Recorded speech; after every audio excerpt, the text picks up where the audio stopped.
your love.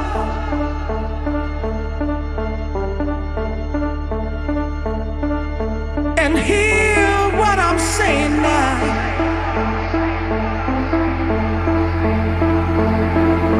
Spread your love.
Spread your love.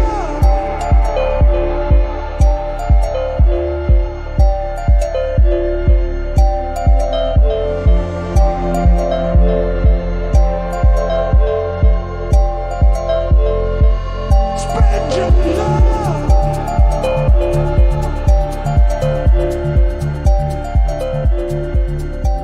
All right, a very good morning. All right, 23 minutes past 7. It is the time, and I welcome you once again to your epic and exciting episode of the Vooka Breakfast Show, an energetic start of your day. Located in the heart of Johannesburg, it is Soweto Dobsonville. So what I want you to do right now, if you are watching and you have just tuned in, please do make sure that you share the live and you use the hashtag Vooka Breakfast Show. So right now we are live on YouTube. We are also live on Facebook. So do the things that need to be done so that other people can also be notified that we are live, so that we can have an exciting Friday, man. It's a beautiful Friday morning and it is rainy outside, but that does not stop us. That is, we say, those are the blessings that we get each and every morning with when we wake up. So on Facebook, it's a Vooka Breakfast Show. X, it's at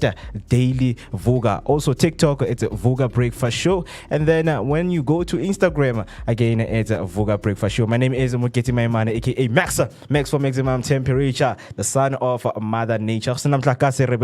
Generator. That's what we do right here on the Vooka Breakfast Show, because we've got more exciting show for you today, because you know that each and every day we don't cease to amaze you with the lineup that we have, including the guests, including the team that we have here. So I hope you guys are going to enjoy today's show, because on the lineup we have some interesting guests who are going to be joining us, because it's Friday. Obviously Friday is known for celebrating sports, or also preparing yourself for a sports weekend. So on our sports blog and sports segment, we are going to be having the one and only Soli Soak, who is doing karate. Yes, he is a karate man. He specializes in that martial arts space. So if you want to know more about karate and martial arts, so do stay tuned in and use the hashtag Vooka Breakfast Show to know more, and learn more about karate. What does he do?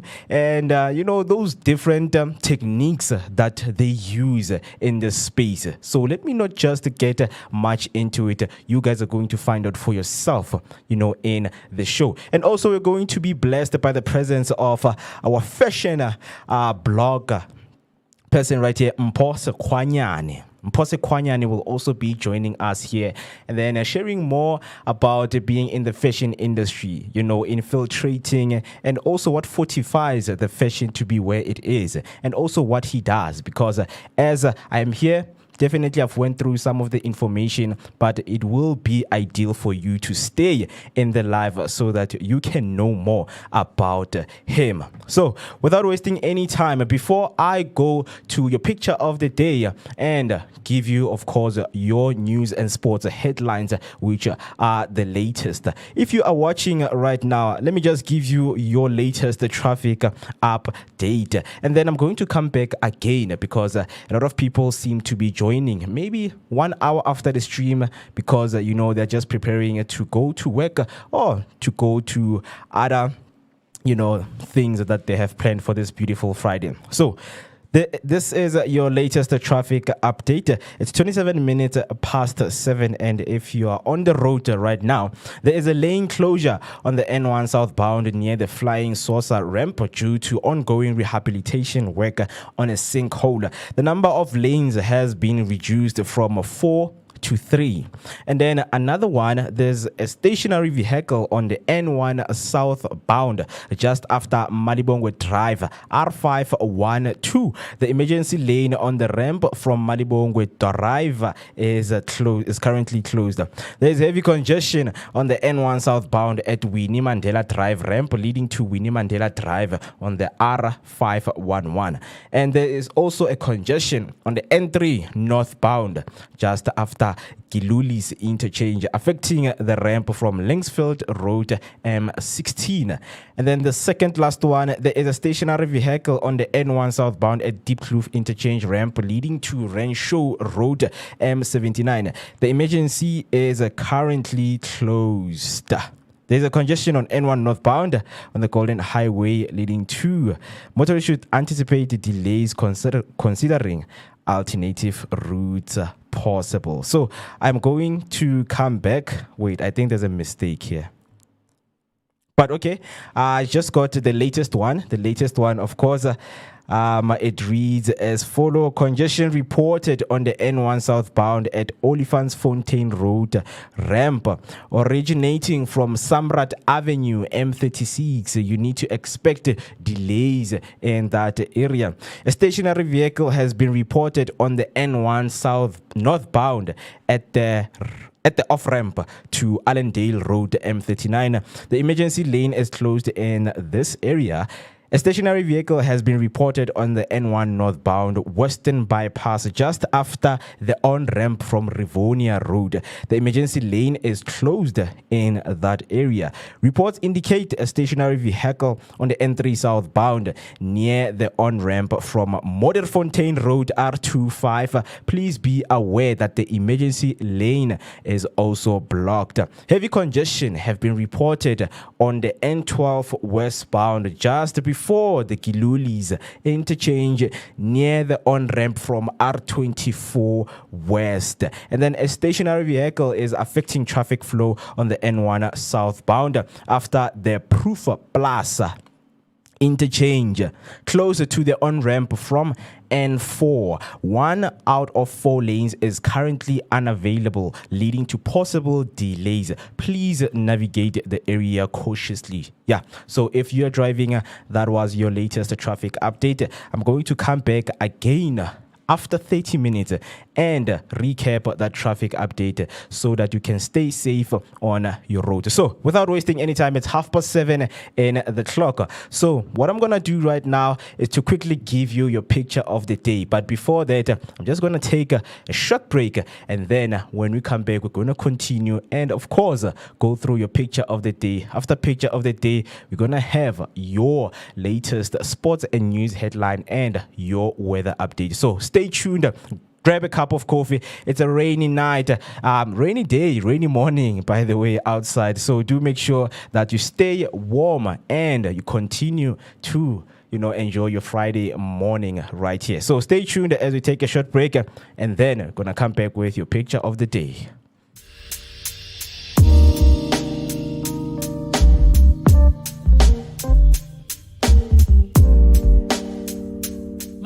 Musi Mist. My name is Moketi Maimane. Catch us every weekday morning, Monday to Friday between 7 and 10. Right here on the Vooka Breakfast Show, brought to you by the Blinko Network. Always bringing you the best content possible. Vooka Nati, wake up with us and kickstart your day on a great note. This is your energetic start to the day.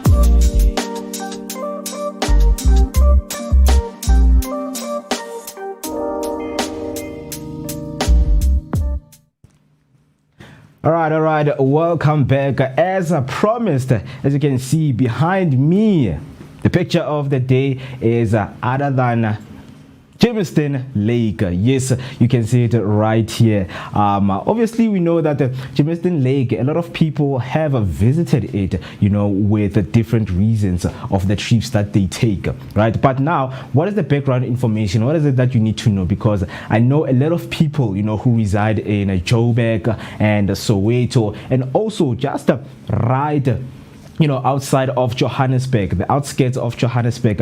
A lot of people have visited Germiston Lake on different occasions, especially when we speak about the year-end parties on December, when companies are about to close and people are just going there to refresh, just to look back at how the year was. So a lot of relaxations happen right there at Germiston Lake. But now I have the information right here with me, that just gives and entails about what Germiston Lake is all about and when can you go there with your family, your friends, your partner, and anyone who is a close one or a loved one. So Germiston Lake is a large popular lake in Ekurhuleni area of South Africa, known for its recreational activities including water sports, and is located near the Rand Airport and the Germiston Golf Club. So when you discover the Germiston Lake, an ideal picnic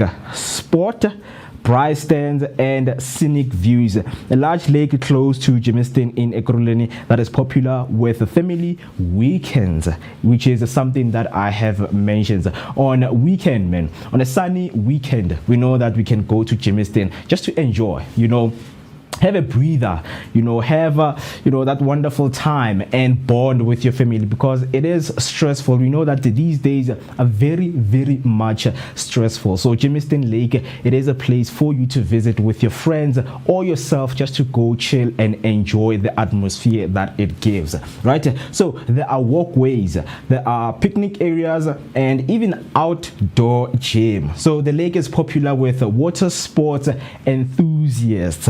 So if you want to know that, maybe if there's a entry fee that you need, guess what? The entry is free.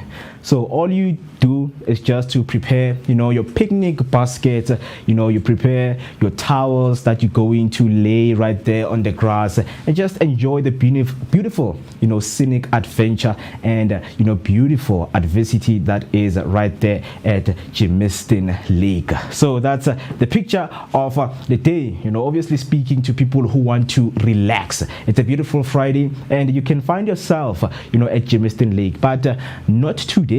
Well, let me not say not today, because it is a little bit rainy outside, but we don't know around afternoon how it's going to be looking like. Maybe the sun is going to come out. But speaking of the sun, we have a weather update that we're going to be giving you shortly. So let me know right there on the comment section if you've ever been to the Germiston Lake using the hashtag Vooka Breakfast Show.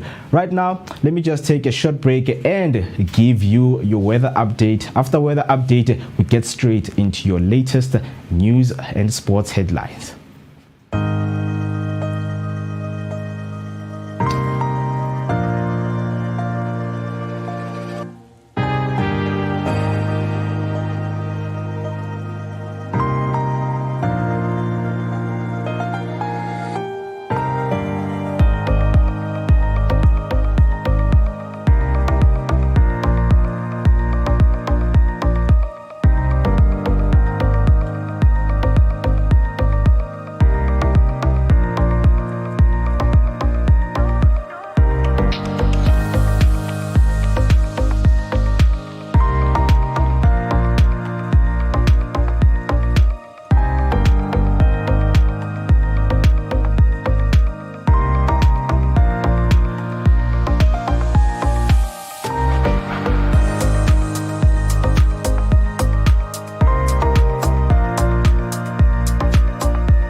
All right, once again, a beautiful morning, and as promised, here are your latest news headlines. On the first one, digital migration, High Court suspends analog TV switch off.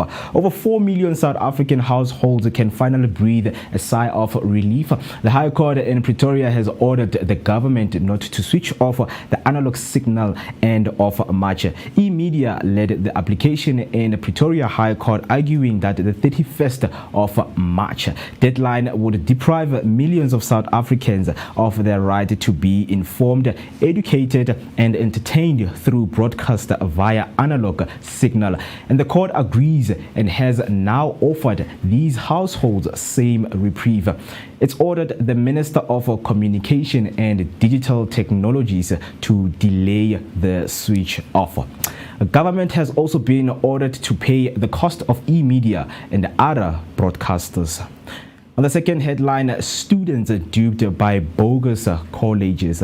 Bogus colleges in Durban have left a group of students questioning the legitimacy of qualification and demanding their fees back. The plight came to light when Deputy Minister for Higher Education and Training Mimi Gondwe led a campaign aimed at cracking down on fake institutions. Aggrieved students were encouraged to open cases with the police.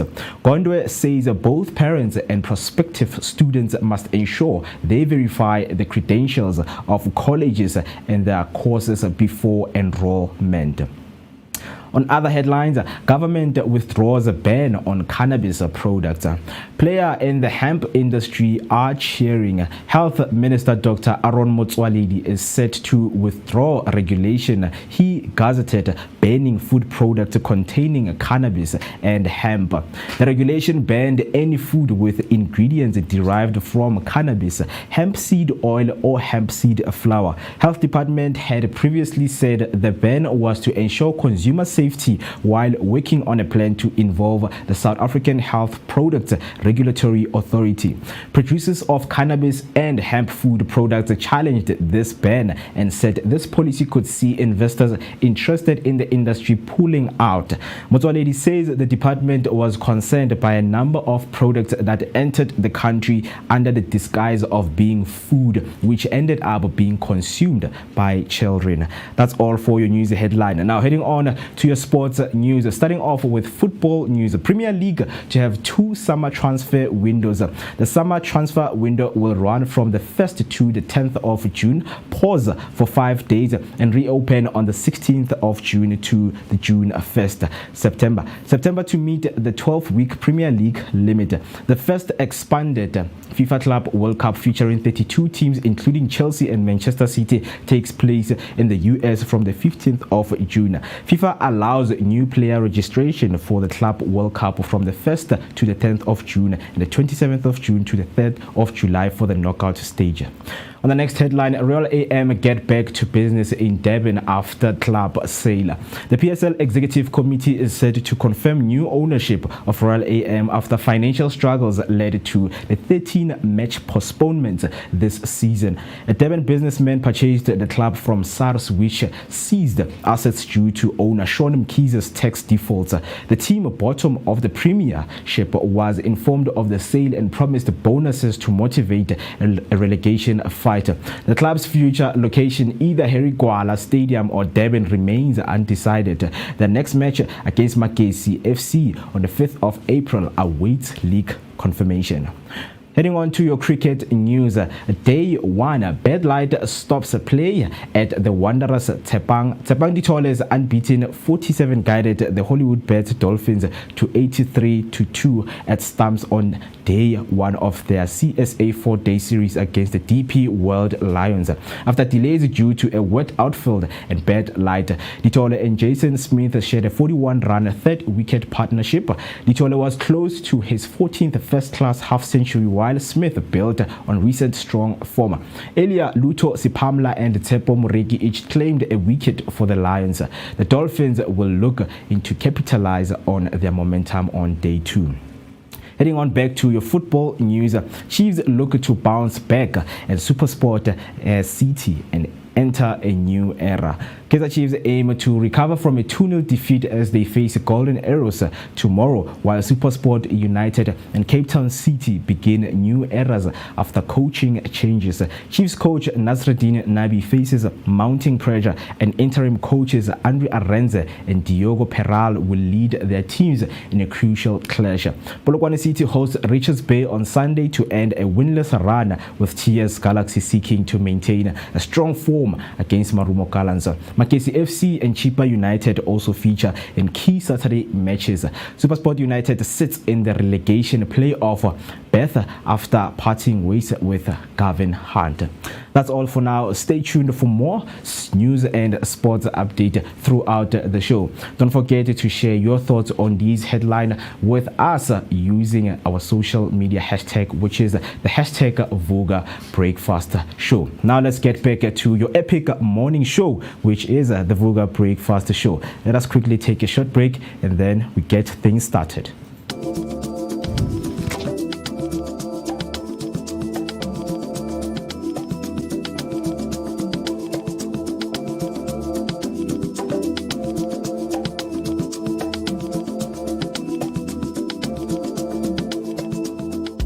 Friends, come along with the Vooka team as time is spent at the Vision Board and Pizza event out at Curiosity in Maboning, aimed at promoting positivity, creativity that breeds longevity. Enjoy tasks like silent reading, vision boarding, and live performances. Vooka Breakfast Show brings you all things great and amazing with Sacred Sundays in collaboration with Mwari Pizza for Vision Board and Pizza. Vooka Breakfast Show. We're out here in the heart of Soweto, Top Santon. This is right next to Zondi Hills and just before you get to Broad Fisher Club. I'm out here, my name is Musi Nest. I'm out here with the one and only maximum temperature. I'm working my plan. TC Shabanana Wakamazibugo, and of course our station manager, the one and only Manele Lyric. And we're traveling out here, man. This is what we do on the Vooka Breakfast Show. Yeah, you gotta get it fresh. We are fresh and nice. Now it's time to take the information to the people. Of course, like Mo just mentioned, do stay tuned, comment, like, subscribe, share your thoughts and your opinions and everything else in between. We're going to be coming to a street to do live near you, wanting to know what your thoughts are out there on the street. Of course, we've got TCO Wamazibugo with the traffic update. Right now, we are going to N1 southbound to make sure that wherever that you guys get, it is real-time information. Yes, so looking at Mukhorosi, we have robots that are not working right here, but the traffic is moving. We're going to look at when is your rush hour time, when people are from the work or from school, yes, right? Yes, I'm gonna give you your daily update, so do make sure that you stay with us. Mobile Vooka Breakfast Show. Yes, sir.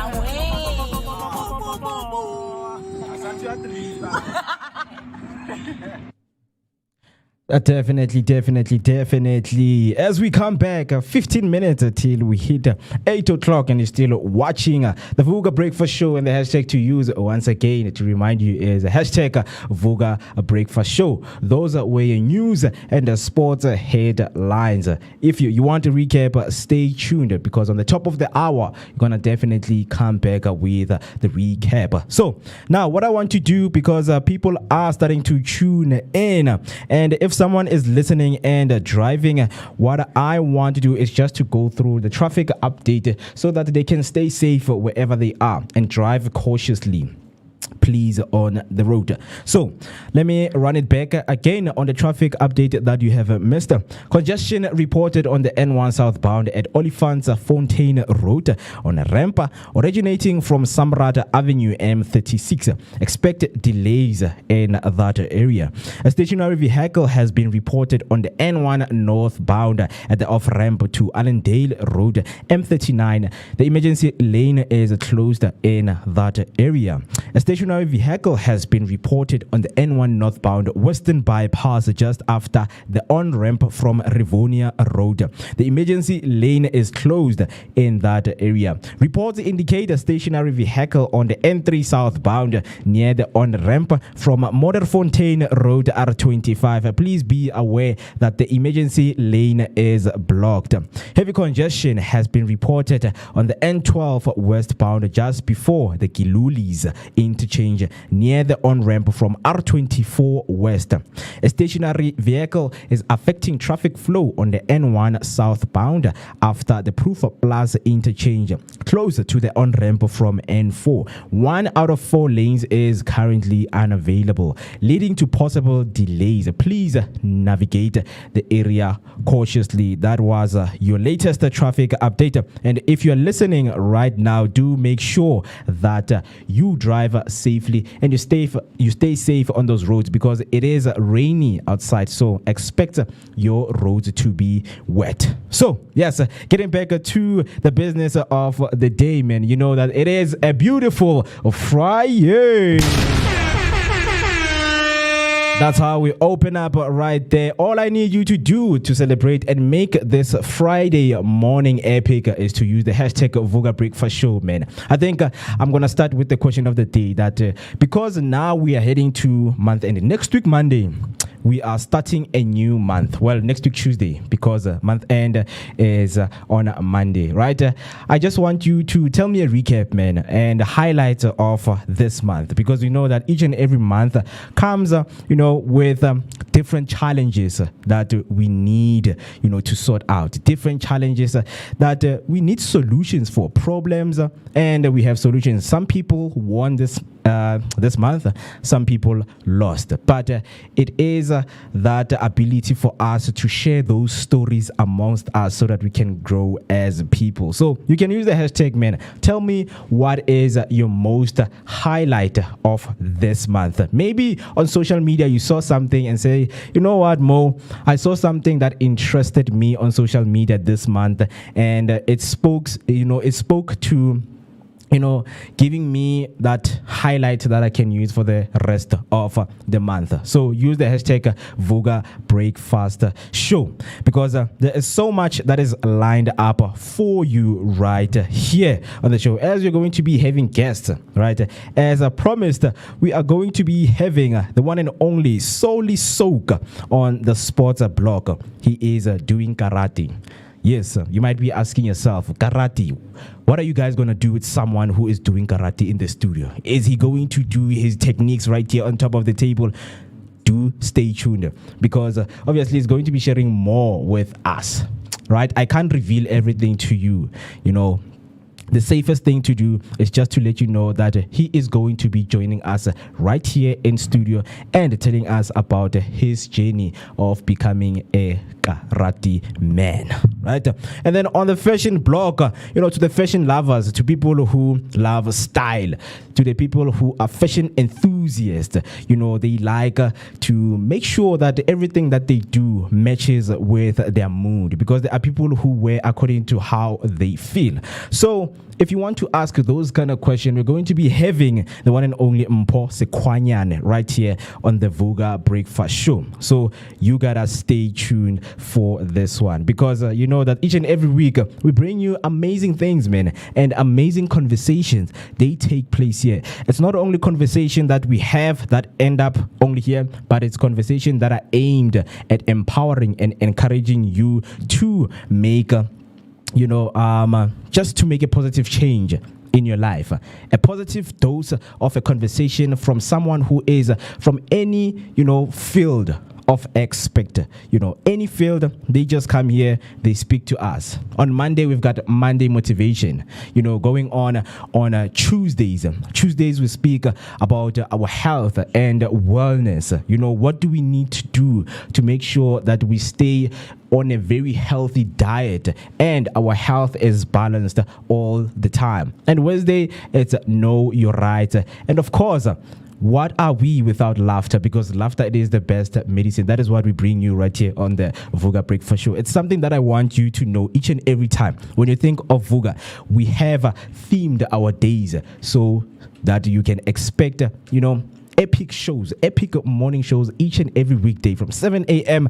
up until 10 a.m. We have you. Then yesterday we had, our spiritual alignment block, and also we were blessed by the one and only, the guy who is a wine connoisseur.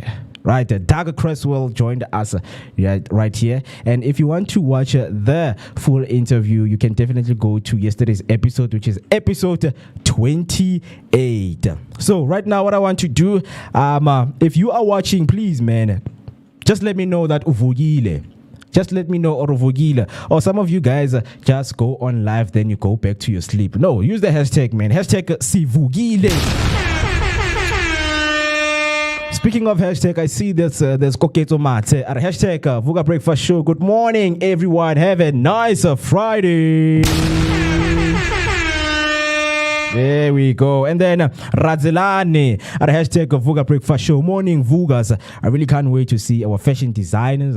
I want to know more about fashion. That is exactly what I'm speaking about. If you want to know more, just stay tuned, because the guest will be here, and each and every question that you will ask will be answered right here. Right. Not forgetting that each and every time when we start our show, we open up with our news headlines, and we also discuss some of the news headlines that have sparked controversy on social media and people are speaking about. So on this one, man, definitely some comments will be coming in on what you think, right? I don't know if I should put it like, okay, on this one, weed smokers, they are winning. Weed smokers, they are rejoicing on this headline, man. They are so rejoicing because the health minister, Dr. Aaron Motsoaledi, was encouraged to withdraw on the regulation he gazetted on banning food products containing cannabis and hemp. If you know much about the cannabis, we know it as weed. If you know much about it, just let me know right there on the comment section if you've used it, the benefits of it, right? So that is what you can just do right there. So going in on this article, so players in the hemp industry are cheering, meaning players in the cannabis industry, they are cheering because this is the good news for them. As I asked, what is your highlight for the month? Maybe some of the people are like, okay, my highlight just came through yesterday or just came through this week when Minister was already withdrawn those regulations he wanted to put on hemp and cannabis. Right? Just let me know right there using the hashtag of Vooka Breakfast Show. So, Health Minister Dr. Aaron Motsoaledi is set to withdraw regulation he gazetted banning food products containing cannabis and hemp. The regulation banned any food with ingredients derived from cannabis, hemp seed oil, or hemp seed flour. The health department have previously said the ban was to ensure consumer safety while working on a plan to involve the South African Health Products Regulatory Authority, which is the SAHPRA. Producers of cannabis and hemp food products challenged this ban and said this policy could see investors interested in the industry pulling out because there's so many investors from outside South Africa and Africa as a continent who are investing in cannabis. South Africa is one of the countries that is growing its own cannabis. And they have seen, major growth, especially in the healthcare sector when they're using the cannabis and the benefits of it on how it can heal people. So they stood up against this ban and said, Mr. Motsoaledi, what you're doing is you're literally killing the business that we're trying to do right here. And also, it is involved in the gross domestic product of South Africa. It is growing the GDP because more people are being hired, because these products also, they attract investors from different countries outside of South Africa and outside of Africa as a continent. So Motsoaledi says the department was concerned by a number of products that entered the country under the disguise of being food, which ended up being consumed by children. It's something that is concerning. I don't blame the minister. I don't blame the minister, because some of these products, it gets out of hand to a point that these edibles are sold right there in the streets and for anyone to purchase, especially young kids. We know that young kids, when they see, things that look sweet, because some edibles, they do look sweet, and they attract these young ones, and these young ones end up purchasing.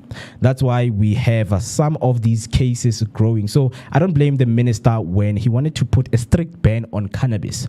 But now, when the regulatory was withdrawn, I hope that it is going to be, structured accordingly, so that wherever it is purchased, people must have proper licenses so that children cannot find themselves consuming cannabis, right?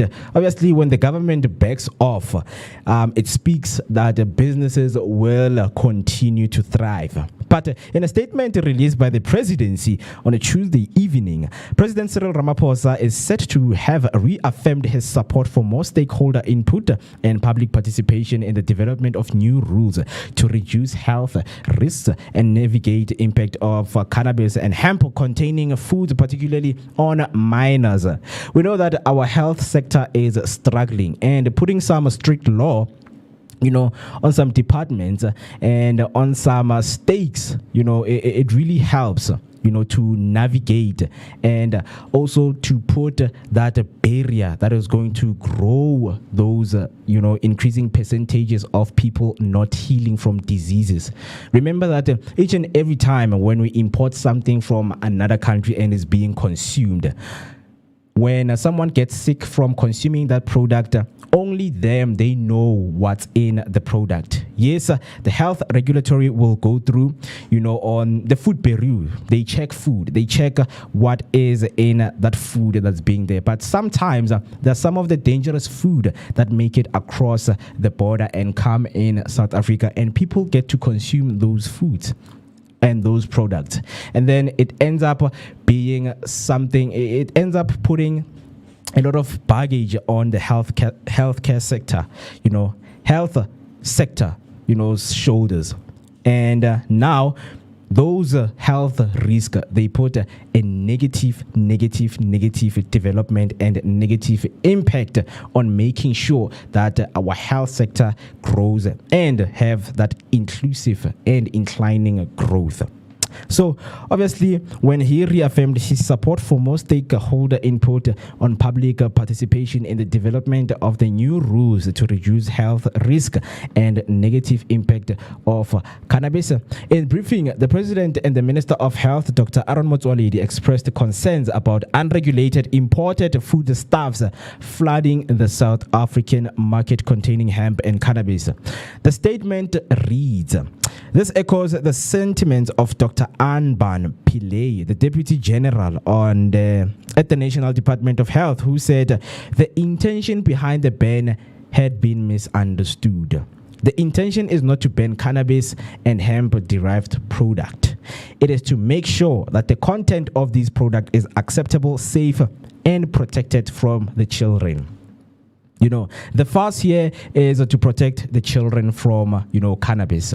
So children don't need to consume cannabis at a very young age. So the protection must speak to those regulatory that speaks to, okay, now this is available for people who are above the age of 18, 21, or whatever age. But let me know what you think right there on the comment by using the hashtag Vooka Breakfast Show. So the heading is that the government withdraws a ban on cannabis on products. What do you think? What's on your mind? What is it that you think should be done? Do you think it should be banned, or do you think it should not be banned? Right, let me know right there. Right now it's 1 minute past 8, and you're still watching the Vooka Breakfast Show. Remember that we are live on YouTube, we are live on Facebook, and do make sure that you follow us on those platforms. On YouTube, do make sure that you subscribe, press the notification button, and share the live. When you comment, use the hashtag Vooka Breakfast Show, because it is an epic morning show right here on the Vooka Breakfast Show, and it is a beautiful Friday morning. It is rainy, but nothing will stop us even if it's raining. On Facebook, Vooka Breakfast Show, do make sure that you like the page, you follow the page, and also you comment down below. On TikTok, it's Vooka Breakfast Show. Do make sure that you also follow. And Instagram, Vooka Breakfast Show. And on X, at Vooka Daily. Those are your handles to share with your loved ones, so that we can keep on growing. Okay, right now, let me take a short break. And then when we come back, we're going to be looking at Friday mode, man. We're going to put some laughter, and just break the ice, because it's still in the morning. A lot of us are still preparing to go somewhere, and we have plans for the weekend. But now, with Vooka, we're just going to give you that dose of positivity. Let us take a short break. And then when we come back, we get going with our show. Yo.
Hey family. Hi, my name is Tisiga Mazbugo Shabalala. My name is Moketi Maimane. My name is Musi Mist. My name is Ketsuo Ketumgunu. On the Vooka Breakfast Show. Every weekdays from 7 a.m. to 10 a.m. This is where we are going to have our topical discussion featuring various aspects from different fields. We're going to take care of you, and it's going to be amazing, man. Right now, I'm on the set of the Vooka Breakfast Show, brought to you by the Blink-On Network. Do not forget to subscribe. That's Vooka Breakfast Show on Facebook and all other social media platforms. Vooka. See you there.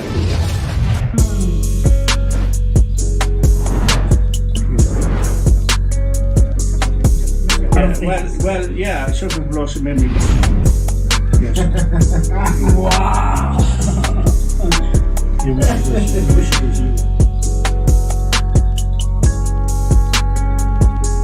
All right, 5 minutes past the 8 and you're still watching the Vooka Breakfast Show with me, Mwikiti Maiman, aka Max for maximum temperature, the sign of Mother Nature. All I need you to do is to always use the hashtag Vooka Breakfast Show whenever you join the chat, because it's going to be an epic morning show and we've got so much lined up for you right there as our guests are on the way. We've got the karate man, we've got the fashion man right here who's going to be joining us, and we're going to have obviously some conversation and asking a lot, you know, and also getting some background information on what they do, because this is what we do. And that information can also help you if you want to start a business on fashioning, if you want to, you know, learn karate, because a lot of people, yes, they want to learn some techniques of self-defense, when you find yourself in dire situations out there where people want to harm you, right?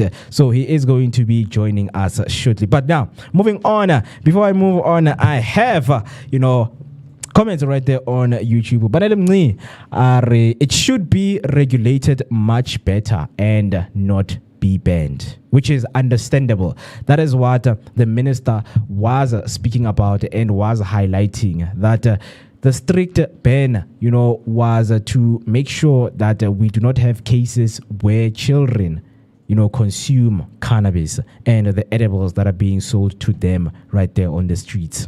Right? Hector Takalani, hashtag Vooka Breakfast Show. Good morning, guys. A very good morning to you, Hector. Welcome to the live, and thank you so much for joining us. I hope you're going to be with us until the end of the show, because we've got so much to unpack right here. And speaking about so much to unpack, man, we know that the Friday mood, it starts on a different note. So today I just have a different approach to this one, as we are just gonna just have a laughter. We know that we always have laughters only on Wednesday, but I just want to laugh with you and share some of the social media clips that we have and we want to share with you. So right now, what I'm gonna do is to play the first one and see what are people up to on the social media platforms. So this is the first video I want to play for you. I hope you enjoy.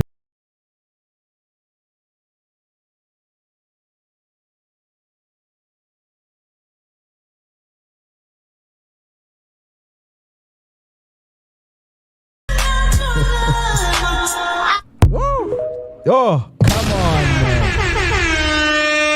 The creativity of turning pop into nuggets. I would have those, man. I would have those. They definitely look nice, man, and enticing for someone to consume. But obviously, we will see the disappointment once you had a bite. Because one thing you would think is that, oh my goodness, thank you for those nuggets, and you will use tomato sauce. Only to find out it's pop, my friend. It's pop. It's White Star in there. So if you missed it, let me just play it for you, man. Let me just play it for you, because hey, man, this is creativity at its level best, man. This is creativity. I gotta give a shout out to whoever who made this.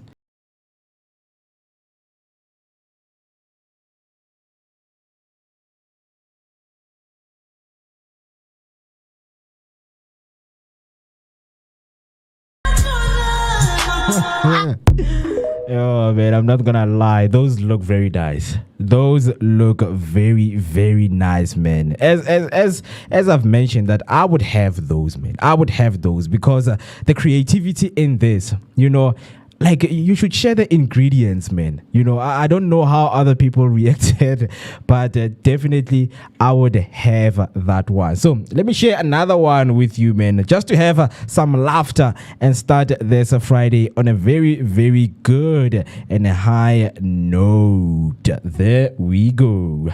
Launch of this new national anthem. I don't know why they'll change the only thing that works in this country. Well, here it is, South Africa, the new national anthem. What?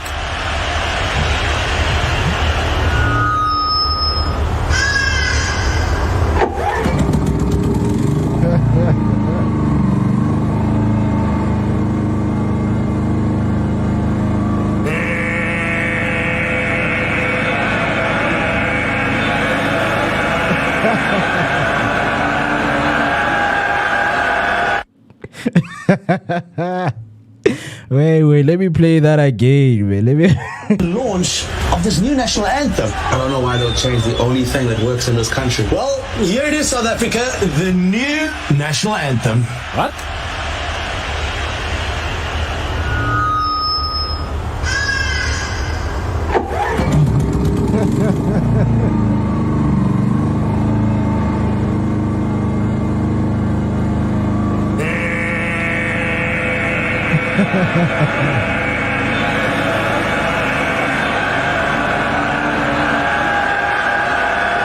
Oh.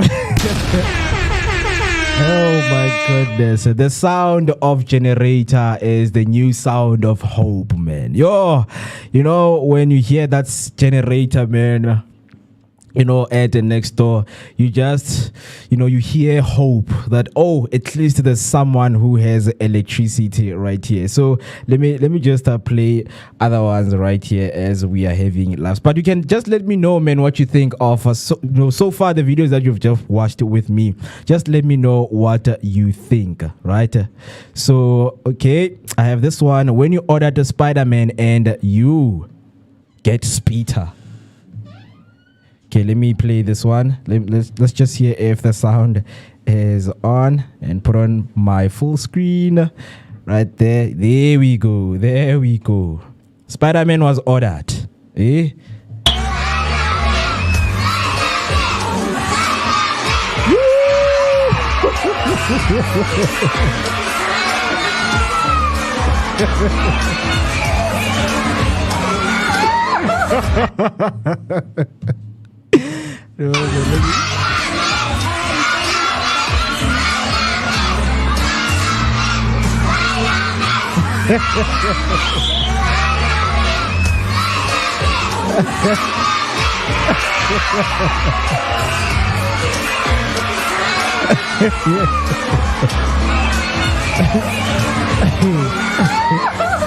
Wow. And we know that when it comes to these videos, man, especially on Instagram, the comments don't disappoint, man. Comments on Instagram. Oh, so I'm just going to read the two comments.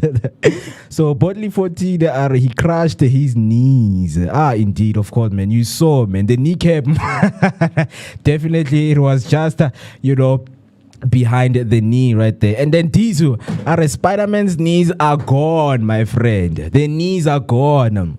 What are we gonna call you if Spider-Man's knees are gone? Let's just give him another new name.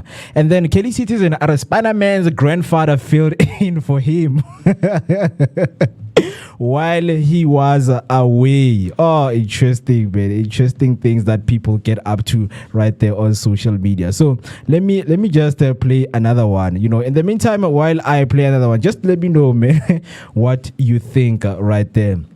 So the next one right here, okay, it is a restricted video, so we can't play it right here. So let me just go and hop on to another one. He executed it better than.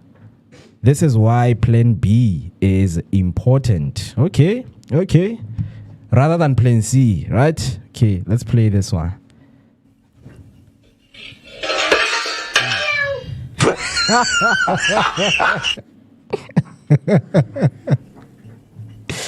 I do it.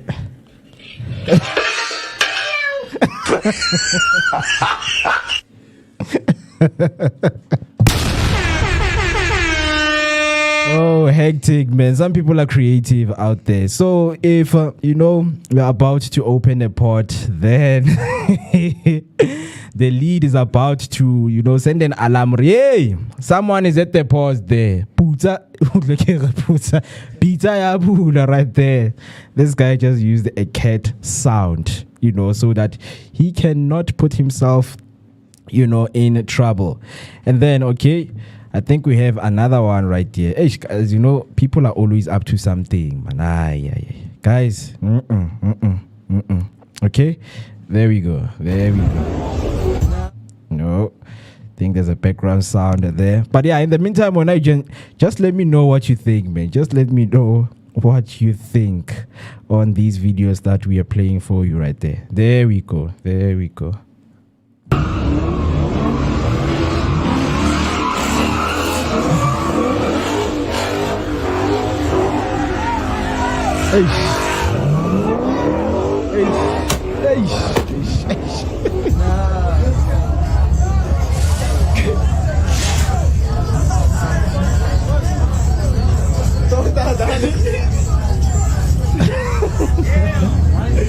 Guys, why do people put brains, Mara? Like, like what are you expecting?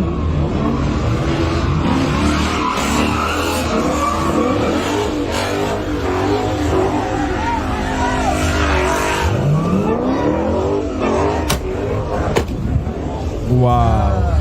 Wow. Wow.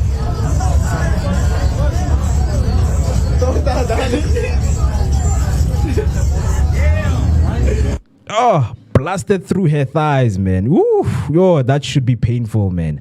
That should be painful to go through. Yes, sis. Mara, why do people do these things? Okay, let me hop on to the last one of the day.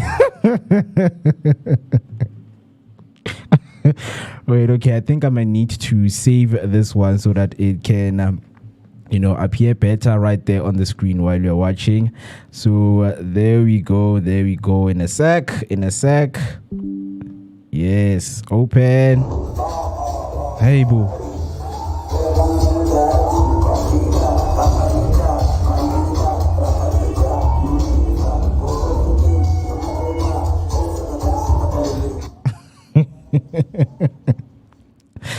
What's a Spider-Man? Pirimaru.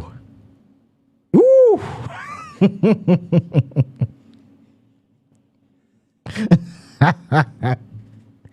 Yeah, guys. Hey, yeah, you do spend your money, man, when you are getting married. Nah, man. People do spend their money. Like, seriously, man. Like, you know what? It can't go to waste, man. Spider-Man outfit, my friend. Never disappoints. I hope that one who lost his knees is just among that crowd. Pirimaru.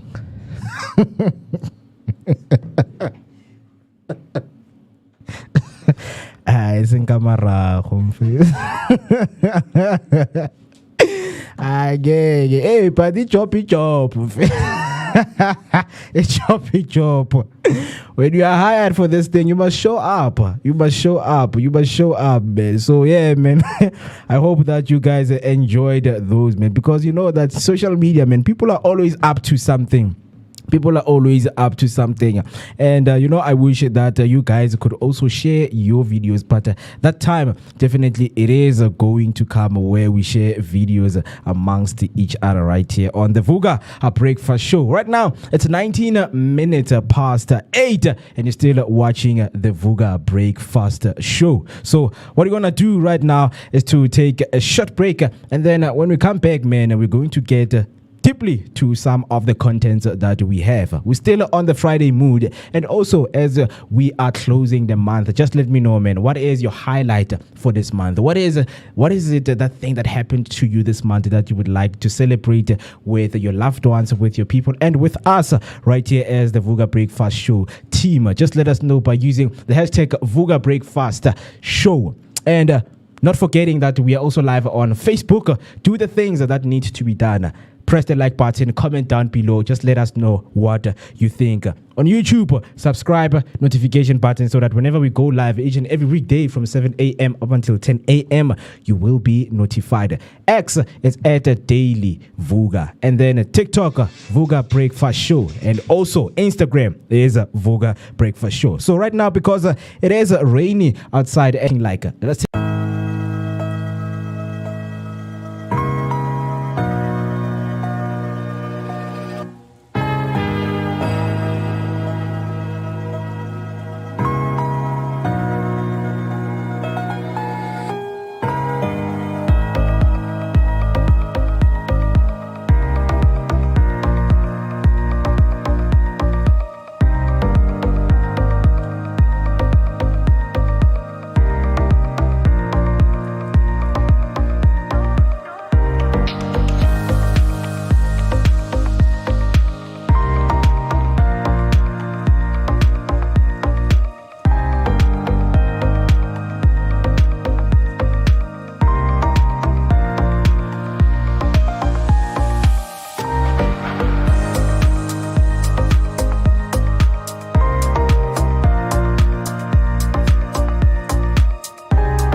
Definitely, I hope you guys watched that weather update that we have for you just to prepare your day, because it's still a very beautiful morning right here. And it's not just a beautiful morning, it's a Friday morning, quarter past weekend. Well, let me say quarter past because we are in the weekend. We are in the weekend. All I need you to do right now is just to stay tuned, because we've got a lot more content to unpack as we will be joined by our guests today, a karate man and a fashion man. So while we were just having, creating that mood of laughter on the Friday mood, Hector Takalane are the video of Spider-Man. Hey, Spider-Man is making things, man. Rabubi is definitely, making the things that needs to be done. In fact, firstly, in front of the kids, was hired. The next thing, boom, on his knees. Yeah, so yeah, man, big job, he was hired. Maybe it was a late notice, because it happens. You guys, you call us last minute and say, hey, Mo, I want you to wear the Spider-Man costume for kids. I'm like, my sister. But even if you're paying, I'm going to do it, man. I'm going to do it. And then my highlight for this month was my birthday, which was on the 4th. Thank God I got to celebrate it. Shout out to Hector right there. And once again, a happy belated birthday, man. It was your birthday and I hope you enjoyed it. But by the look of things and how you're saying it, definitely you enjoyed it. But let me make it special again for you.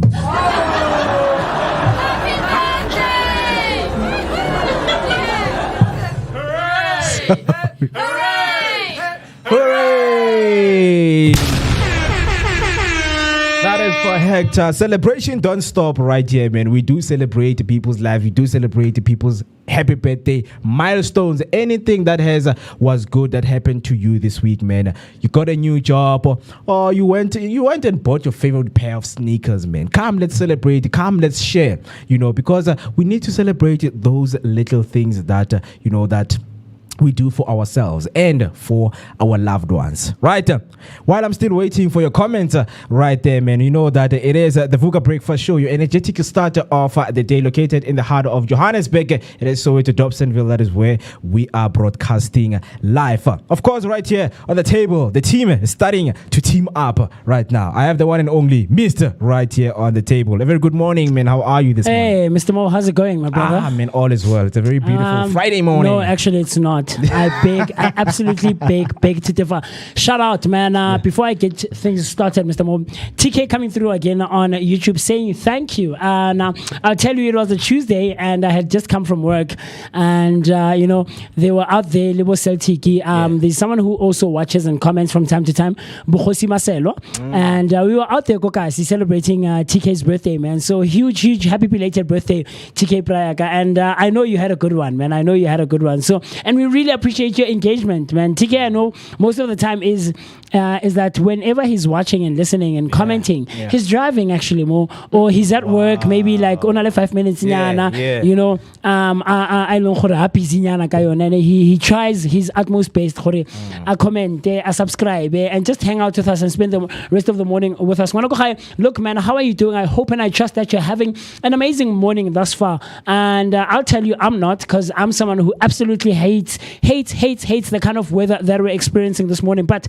other than that, we're live, and we're live streaming out here in the heart of Soweto, Dobsonville, man. And like I said, I hope you're having an amazing morning thus far. Welcome.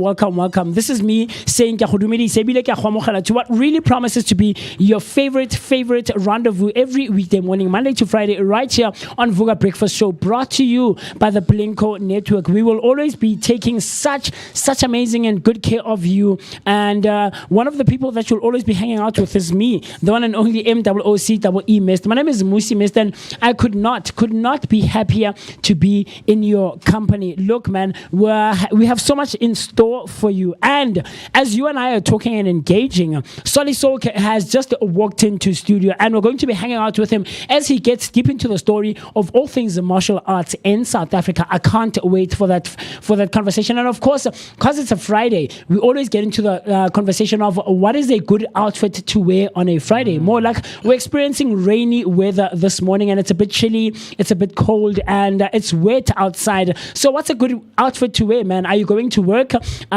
Is it casual Friday at work? Or perhaps are you an educator? Are you a teacher, Mo? And today's your last day, or perhaps you didn't even go to work and go to school, woman. So we're getting to all of those things. Of course, you can engage and connect with us across all our social media platforms by using the hashtag Vooka Breakfast Show. So that's Vooka Breakfast Show on Facebook and all other social media platforms. Comment, like, subscribe, and do the things that are necessary to be done so that you and Mo and myself and everyone else involved can share our thoughts and our opinions and everything else in between. Yes, sir. Definitely. Before the break, we promised that we are going to be going through some of the significant things that went throughout our history. You know that each and every day we bring this segment that speaks to the significant memories, which is what happened today in history. You know that we never cease to amaze you with the history things that we have for you. So let me just not waste any of the time we have. So, Musi, this Yes, one, sir. man,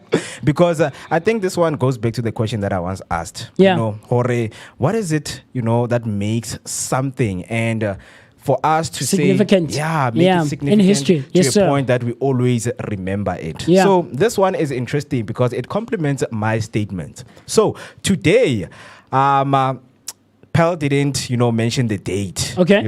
Okay, it is the date, but now the year. Right? Yeah. But this day, Will Smith slaps Chris Rock All right. at the Oscars, over a joke. I think it was 3 years ago, 2022, 2021, 2022. somewhere there. Yeah. Somewhere there. Yes, sir. So Will Smith slaps Chris Rock at the Oscars over the joke about Jada Pinkett Smith. yes, about having alopecia. Yes, sir. I because, remember that. Yeah, and also when I woke up to that video, I thought it was AI generated until You saw it trending and making the waves on social media. Yeah. In a stunning moment during the 94th Academy Awards on Sunday, King Richard star Will Smith hit Chris Rock after the stand-up comedian made a joke about actor's wife, Jada Pinkett Smith. Smith, accepting the Best Actor Oscar, and the King Richard later apologized to the Film Academy and his fellow nominees as tears streamed down his face.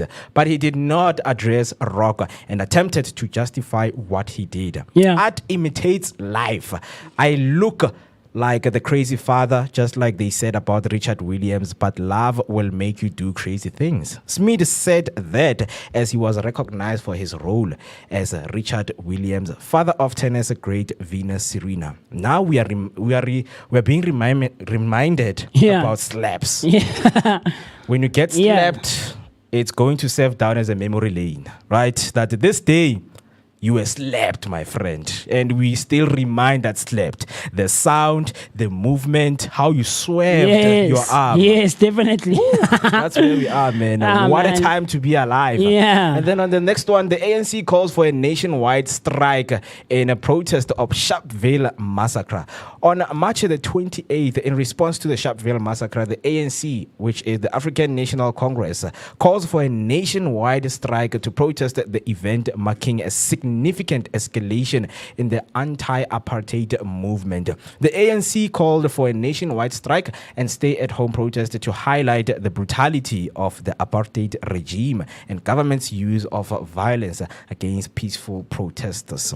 And then another one, Alfred Hitchcock's movie, The Birds, is released. Oh, wow, okay. Right? The Birds is an American thriller film released in 1963 that was directed by Alfred Hitchcock and centers on a small Northern California coastal town that is inexplicably attacked and rendered helpless by massive flocks of aggressive birds. If you know anything about that, you can just use the hashtag Vooka Breakfast Show and just say, you know what, Mo Mo and Musi, definitely I know something about it, especially Yeah. the Chris Rock slap, man. Yes. You know, just let us, man, on the information that you know how it went by and you know the emotions, because a lot of people were like, why would these two big figures, you know, portray Yeah. this kind of behavior in front of the whole world? So let us know. Do you have anything regarding I history? do. On this day, I just had it. Oh, yes. No, man. I just had it here. On this day in 1977, the 47th Academy Awards were held. In 1977, the 49th Academy Awards was held, and amongst the winners was Peter Finch and Faye Dunaway for the movie, or I'm assuming the movie Rocky. Yeah. So in 1977, the 49th Academy Awards was held, and then I have here in 1999 WrestleMania 15. Yes, WrestleMania 15. Happened at the First Union Center, Philadelphia. Stone Cold Steve Austin beats The Rock in no disqualification match for the WWF Heavyweight title. Wow. Very, very interesting. And then in 2010, Mo, WrestleMania 26, Uni of Phoenix Stadium, Glendale. Chris Jericho defeats Edge, and then John Cena downs Batista, The Undertaker, and beats Shawn Michaels. Remember the last time we were talking about Shawn Michaels and Triple H? You know, very, very interesting stuff, man. And then, I see the Chris Rock one coming on. It was in 2022. Yeah, I was right. About 3 years ago. 3 years ago that happened. And man, I guess those are some of the ones that came up on this day in history. Of course, there's so much more that's happened in Wanakohaya, and we would love to hear your thoughts and your opinions and anything else, of course, that you might know of that might have happened on this day in history. Yes, sir. Definitely. That is all for what has happened. And on the history segment, Do you have birthdays? Yes, definitely. That is where I am You are going. heading And to. also, Yes, we sir. know that the birthdays are the days that we mark on our calendar. And speaking of calendar, the number of days into the year, today is the 86th day. 6th of the year. Yeah. Not 7th. It should be the 87th. 87th. Yeah, it should be the It's written 86 86 right here. So they say that 279, which means there are 270 It's the 280. 87th. It's the 87th day in a leap this year. Today is the 87th day. And then in leap years is the 88th day in the Gregorian calendar. And it marks that there are 278 days left until the end of the year. Yes, sir. 39 weeks remaining. Oh, wow. Okay. Right. And on our birthdays, that we know that every day someone is growing up. But today we always look at the celebrities who are growing up and celebrate them. And if you know anyone who is your family member, your friend, your loved one is growing up today, do make sure that you send them a shout out and a happy birthday right there. So the first birthday that we are celebrating today is Lady Gaga. Lady Gaga was born on 1986, and Lady Gaga is attaining 39 years of age. Yes, sir. 39. She was born on 1986. Right? So right here, they are turning 39 years old. Yeah. Interesting fact about Lady Gaga, she learned piano at a young age and took lessons from Christina Aguilera's vocal coach. Wow. And the Lady Gaga's debut acting credit was in an episode of The Sopranos, age 15. Yes. Right. Lady such Gaga cool is stuff. also an influential American singer, songwriter, and actress. And she is celebrated for her versatility and image reinvention in music and entertainment. Right. Wow. And the next one is the one and only late Bongintuli. Bongintuli was born today, 1991. And he would have turned 34 years of age. An interesting fact about He him, or she? He. Oh, okay. Is it a she? I don't know. I don't know who Bongintuli is. He. But it's written he there. Yeah. Okay. He. We'll take it and we'll believe it. Definitely. Yes, sir. So Bongintuli, an interesting fact about him, he is a single-footedly plucked Amazulus from the jaws of relegation. Yeah. Ntuli began his career in the Vodacom League with Sobantu Shooting Stars before joining the Golden Arrows reserve team. He made his debut at Arrows in January 2012. He went on to join Mamelodi Sundowns in 2014. However, he battled to break into the team, and 6 months later, he joined Amazulu on loan. From 2015 to 2018, Ntuli was on loan at Platinum Stars. So happy birthday to the late Ntuli. And then another one is Vince Vaughn. Oh, okay. I was Vince about to Vaughn. ask, how can we not have Vince Vaughn there? Yes, sir. Vince Vaughn was born today, March 1970, and they are turning 55 years old. Oh, okay. Interesting fact about him, he began performing as a child and also played various sports, including wrestling, football, and baseball. While in high school, he started to focus on acting. Vince Vaughn, born on March, is a renowned American actor and comedian. He gained fame as a leading man in comedy films during the late 1990s and 2000s, starring in hits like Swingers, Wedding Crashers, and Dodgeball. A true underdog story. Vaughn made his acting debut in Rudy and later took on dramatic roles in films like The Last World, Jurassic Park, Psycho, and Hacksaw Ridge. Yeah, there's a lot more that he's done, man. A whole lot more that Vince Vaughn has done, and he's one of those. He's one of the greats, man. Especially in the comedic spaces, comedic movie spaces, man. Wedding Crashers is a legendary one. I think most of us know him from that one. Yeah. And then the last one is Franco Nord. I don't know how to pronounce this one because there's that apostrophe in D. So Franco Nord, right? Nodier. There's Nodier. How can I forget these kind of things, man? Franco Nodier was born today on 1996 and he's turning 29 years old. Yes, sir. Franco Nodier is a South African professional rugby union player for the Lokomotiv Penza in Russian Rugby Championship. Born Pretoria, Nodier is a center for Lokomotiv Penza in Russian Rugby Championship. He started his career at Hoërskool Gasfontein, representing the Blue Bulls in South Africa's Under-18 Craven Week tournament in 2013 and 2014. After joining the Blue Bulls Academy, he excelled in youth rugby, becoming a top try scorer in 2015 Under-19 Provincial Championship. That's all for me. Do you have anyone? I do. Of course, Katz. I don't know if you can pull up this one very quickly. In 1948, Diane West was born. I don't know if you know who Diane West is, Mo. No. There's a movie by Amy Palmer, and it's a very comedic movie, man. She does those kinds of roles. And then there's another series, a comedy series that she's part of. But Diane West was born in 1948, and I think she's 76, if not 77 years today. Diane Evelyn West is an American actress.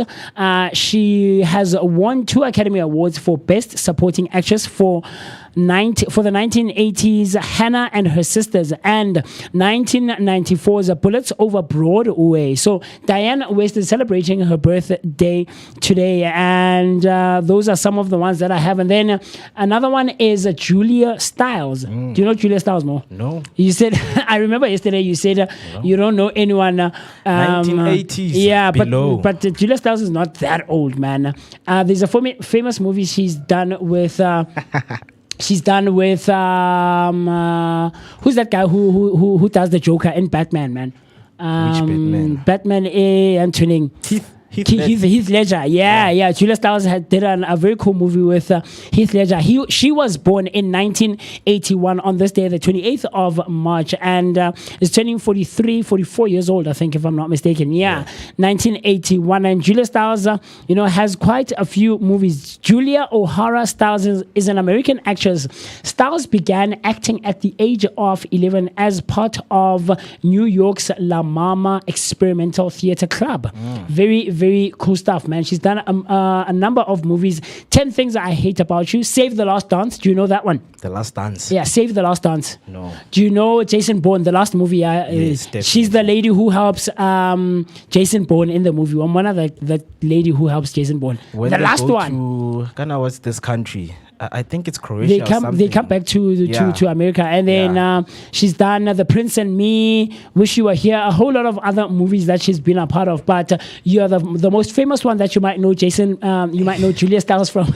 Mo is not recognizing her. Is the Born movies, man? She's done a few of those, and yeah. Is she not a detective on that movie?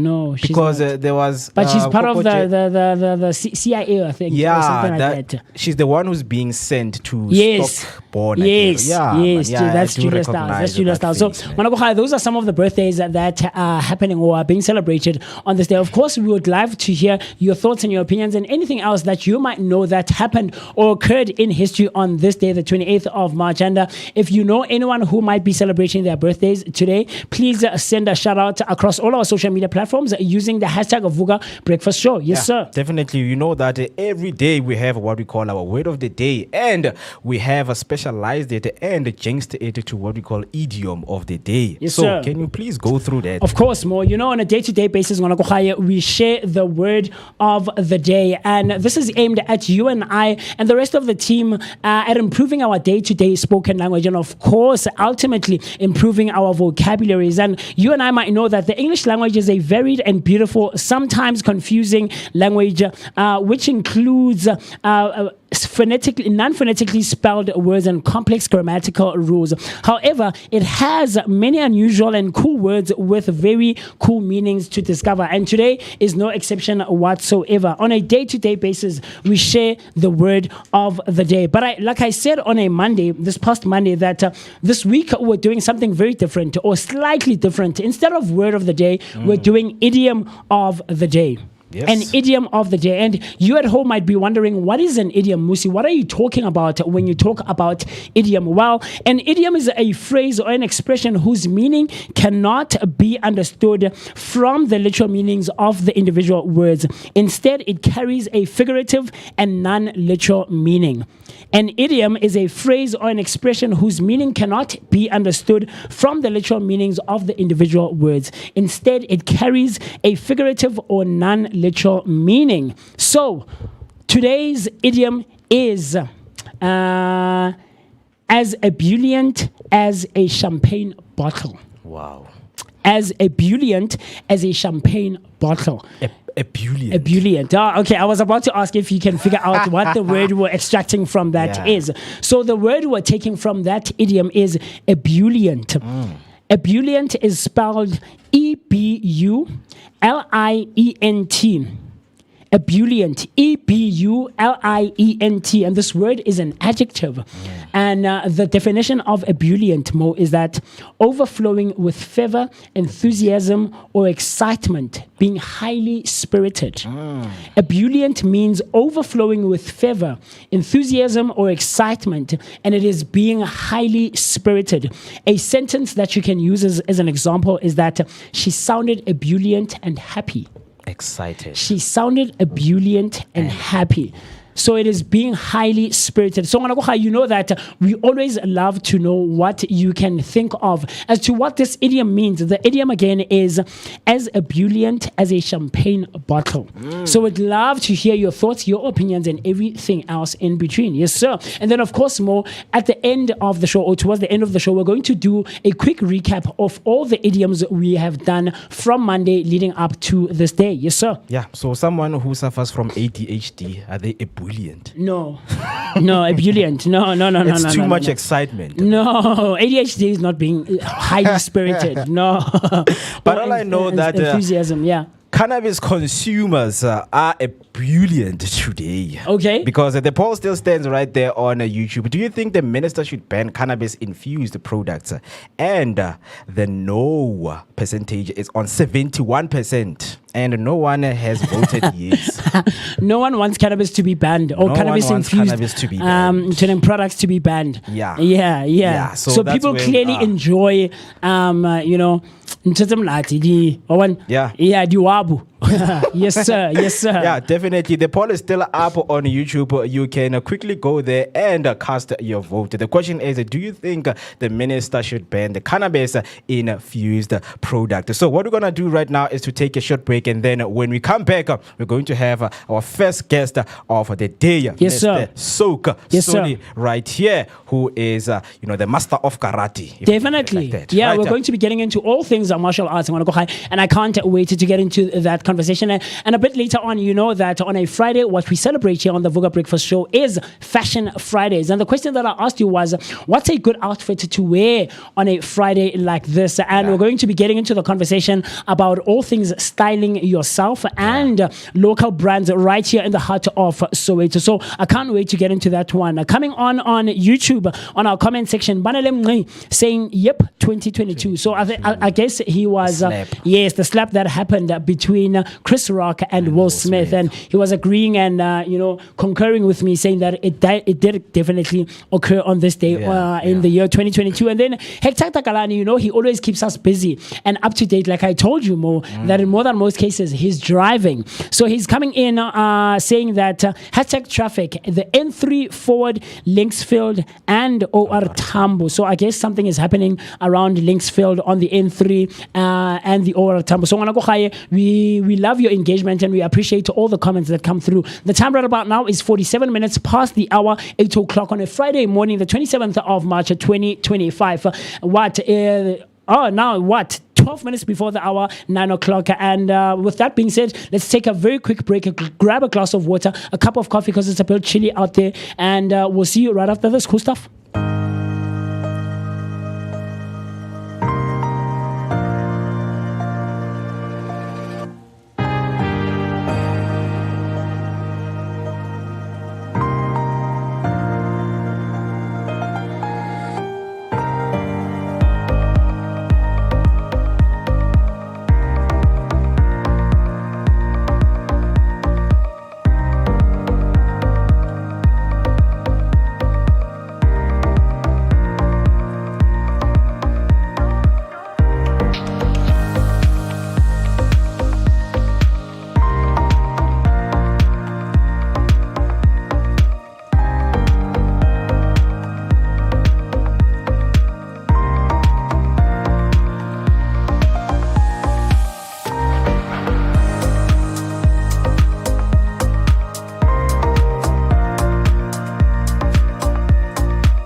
Friends, come along with the Vooka team as time is spent at the Vision Board and Pizza event out at Curiosity in Maboning, aimed at promoting positivity, creativity that breeds longevity.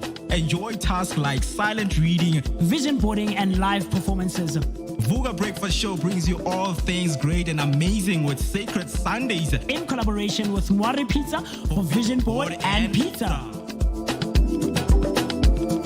All right, 9 minutes until we hit 9 o'clock, and you're still watching the Vooka Breakfast Show. And on YouTube, the hashtag to use is hashtag Vooka Breakfast Show. And all you can do is to also go on Facebook and search Vooka Breakfast Show, because that is where we are also broadcasting live. If you want to follow us on other social media platforms, on X, it's at Daily Vooka, and TikTok, it's a Vooka Breakfast Show. Instagram, it's a Vooka Breakfast Show. And as that being said, Mr. Soke Soli just joined us right here, and I can't wait to get in the conversation. And remember, if you want to post down your comments down there on the YouTube comment section, you can easily use the hashtag Vooka Breakfast Show, because we are about to get into the conversation. Musi Mister, yes, are you ready for this of one, course, man? I'm ready to kick in. I can't. Yeah, I see what you did there. I see what you did there. I can't wait to get into the conversation with our martial arts expert here, who has a career that spans for 6 decades. Yeah. Off camera, we're having a quick conversation with him and meeting him very quickly.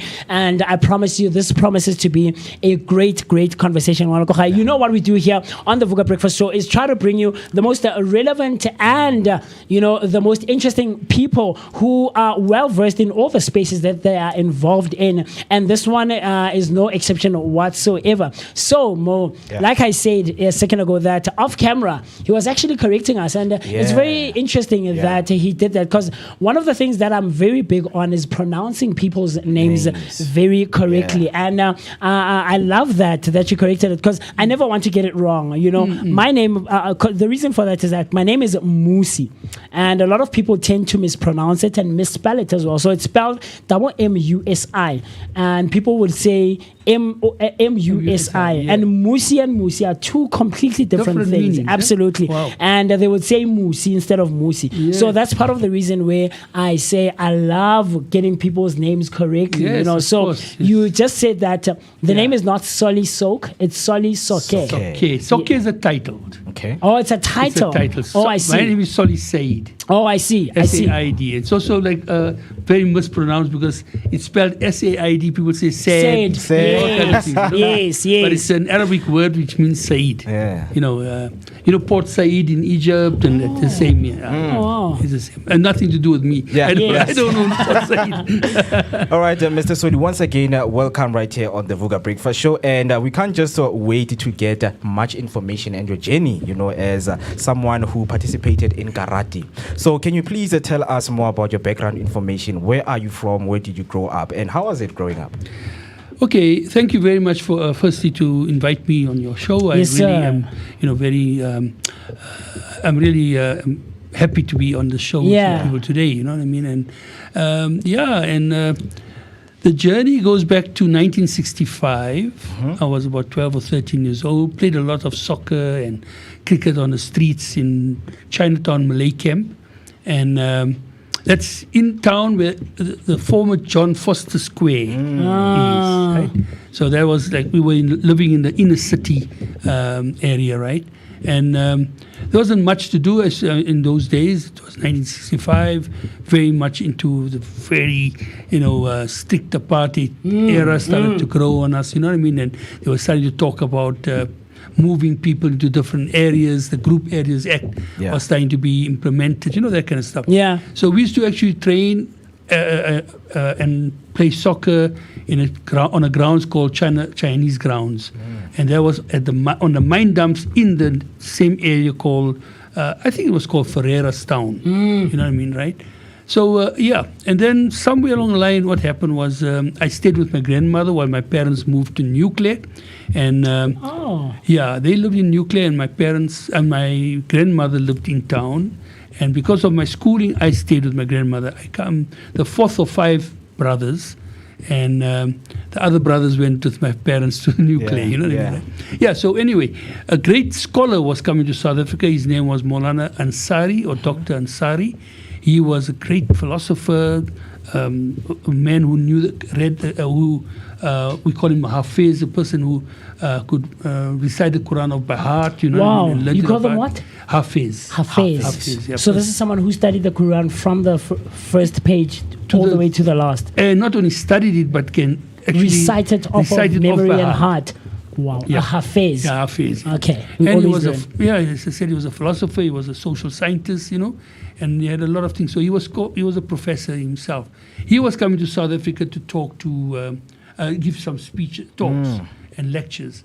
And I went to listen to him as a 12, 13-year-old youngster. And it was very interesting because he said to us then, that, listen, I understand. Now, the conversation was about the youth. Okay. So he said, I understand that you as people of color, black, Indian, we used to all call ourselves black then, right? Yeah. Whether you're Indian, colored, or Chinese. Indian, colored, or black. We said black. We didn't want them to divide us further. So we just called ourselves black, you know what I mean? So he said, and he seemed to have been quite aware of this, he was a very smart man. He said, I understand that you will not take part in the military. You will not join the military. He said, but I want to just say something to you that this is nowadays when military was it was conscription. Conscription, yeah, military Every country in conscription. the world, Yeah. He said, you will be the only young man who will not know how to defend yourselves or use a gun or fight. Wow. Because you're going to miss out on that. Yeah. But I'm not saying that you must go to the army. Yeah. He said, I'm telling you to learn martial arts. That time there was no karate, it was judo. Learn wrestling. Yeah. And the Prophet Muhammad, peace be upon him, the Islamic Prophet Muhammad, he also encouraged horse riding, sword fighting, wrestling, you know what I mean, as something that he told his followers to do, So yeah, so all that the Professor Ansari was saying was do this, you know what I mean? Start doing some kind of wrestling. And that's how a week after that, a meeting was held by the community, the sort of leaders of the community, and they said, we want all the young people to come to this hall. It's called the Suleiman Nana Memorial Hall, corner West Street and Commissioner Street. We're going to have a talk and meeting on how we can mobilize the youth. This was his words, mobilize the youth. You know what I mean? So yeah, while in the meeting we organized soccer clubs, cricket clubs, we organized badminton, a library was being sponsored. There was an existing library, but it was going to be made bigger so that get the youngsters off the street. Look at the irony of life. Yeah. Get the youngsters off the street because they were all messing around too much on the streets. Today we are saying claim the streets back because the criminals have taken over the Yes. streets. Yeah. So look at how the life is turned around. But get the youngsters off doing more practical things, So one of the guys who studied in Cape Town, and he learned from the Japanese ships, the sailors that came, because the Suez Canal was closed, the Japanese ships had to come all the way down to Cape Point and then go to the States or wherever. Yes. So it was such a long trip for the Japanese that in Cape Town, those ships were not like today's ships. They had to stop for 3 or 4 months. Yes. And they had to be painted and de-rusted and all kinds of things. So while they were doing that, the young Malay guys that were living in District 6 near the port and the areas near the harbor would run to the harbor and put up a sign, karate number. Oh, and then wow. the Japanese could read that. They couldn't speak English, but they could understand that's karate. And they would call the numbers. And these guys would take them off the boat and take them home for meals.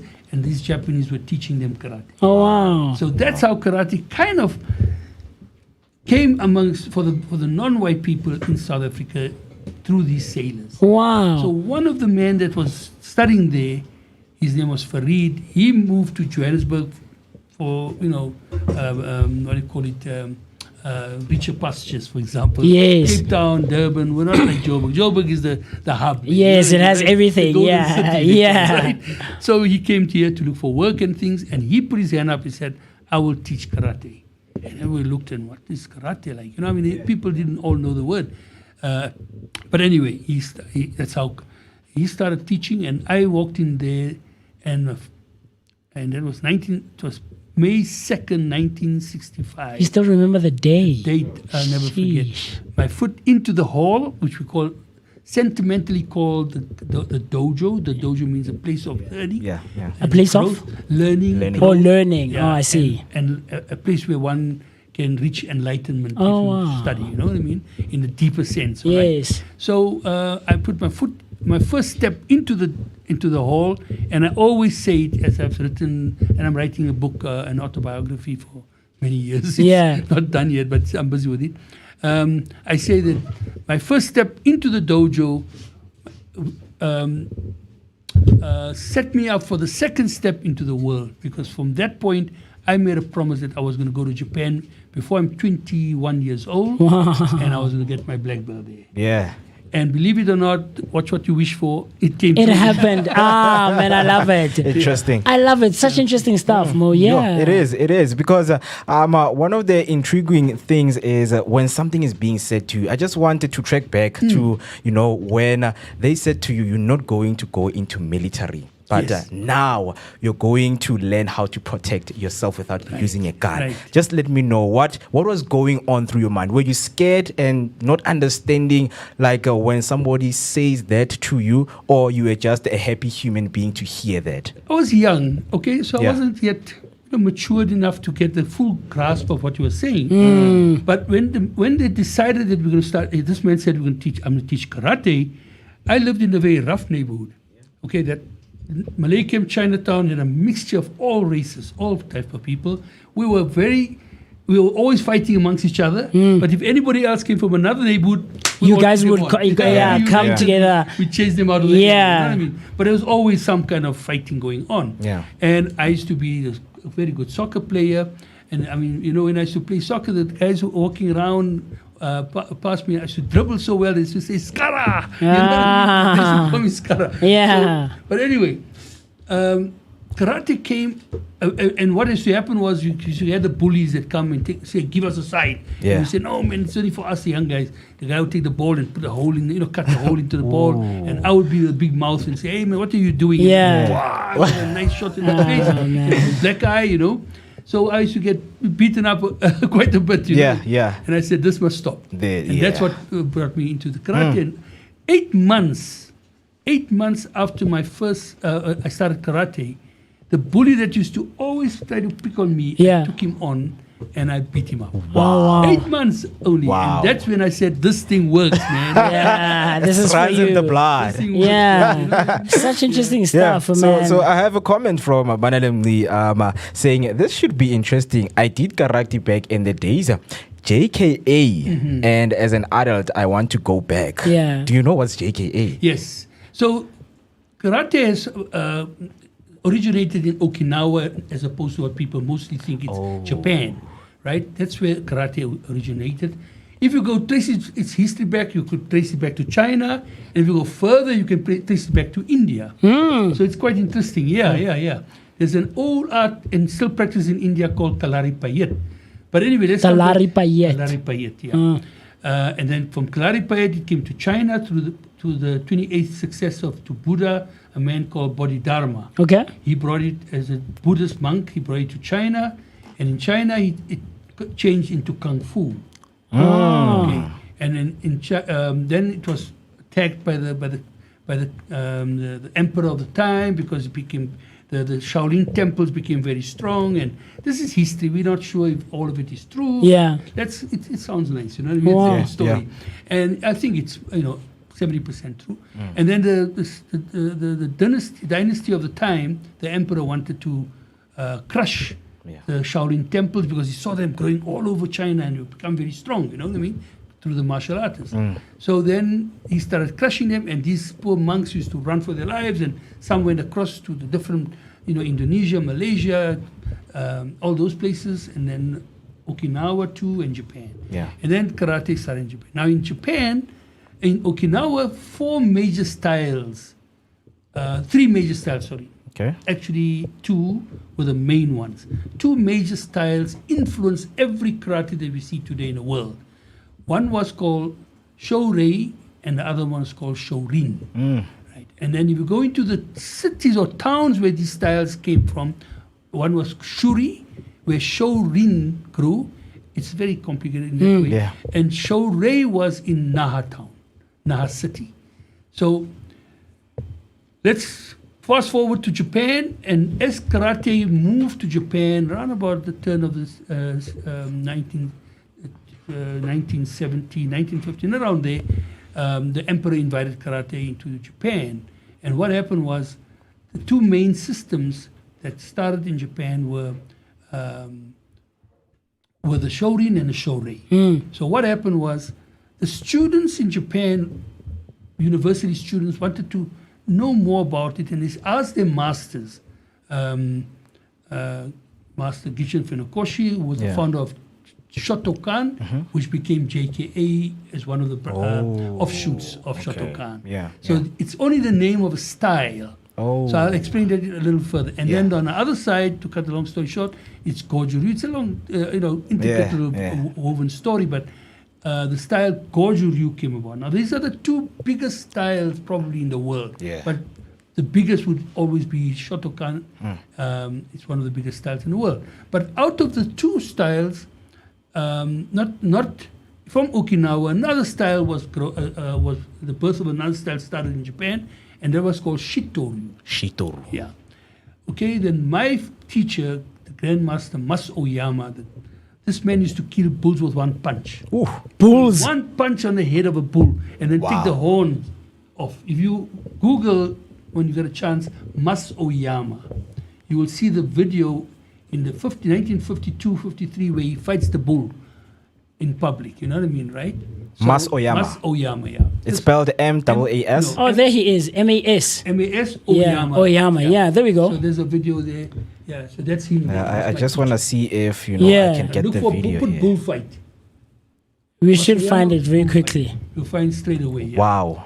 You Mas see- Oyama killing bull. Yes, now listen to this. See, so there's the fight with the bull. Yeah. Now, I was this young guy who used to, we were, like all youngsters, we were reading Superman and Spider-Man books, magazines, right? And here's the real Superman that I saw. You know what I mean? Fighting a bull. Yeah, fighting a bull. Yeah. And there's the bull. Watch him take that bull and even Killing knock it the with horn bare off. hands. With his bare hands. Wow. Shishmo, and he's really fighting it actually. I'm watching here. Yeah. I'm struggling to find a video because I feel left out. Because Okay, let me try to send it to you very quickly. because I can play it and we can And show we it can on show the it to screen, people. Yeah, right? definitely. Yeah.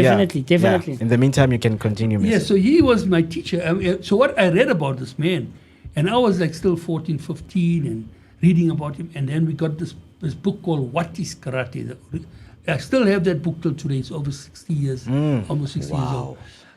It's called What is Karate? It was printed, I think, 1950 or 51. And then 10 years later, he printed the next book called This is Karate. Yeah, smart man. Really smart man.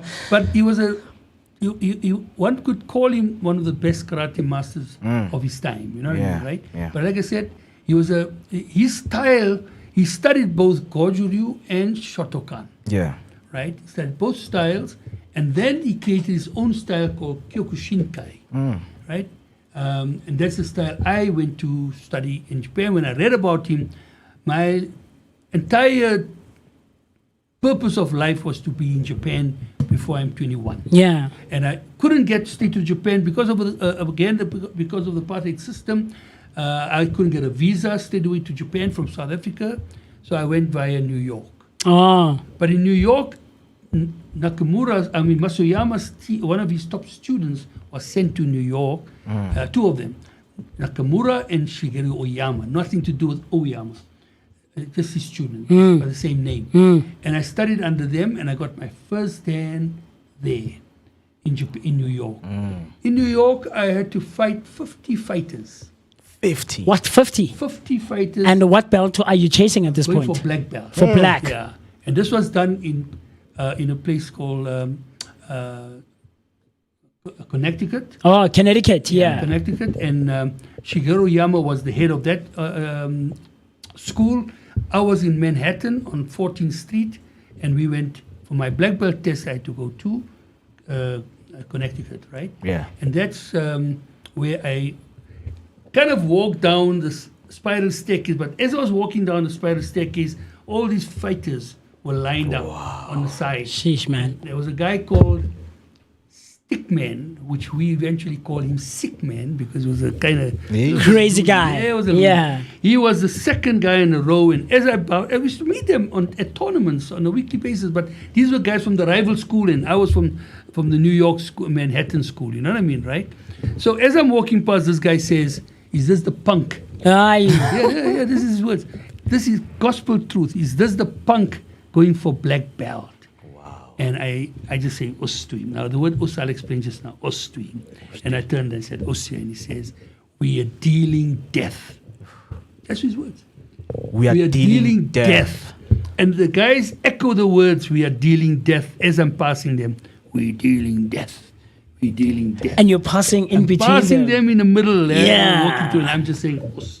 Very respectfully. But I had trained for nearly 9 to 10 months, 3 times a day.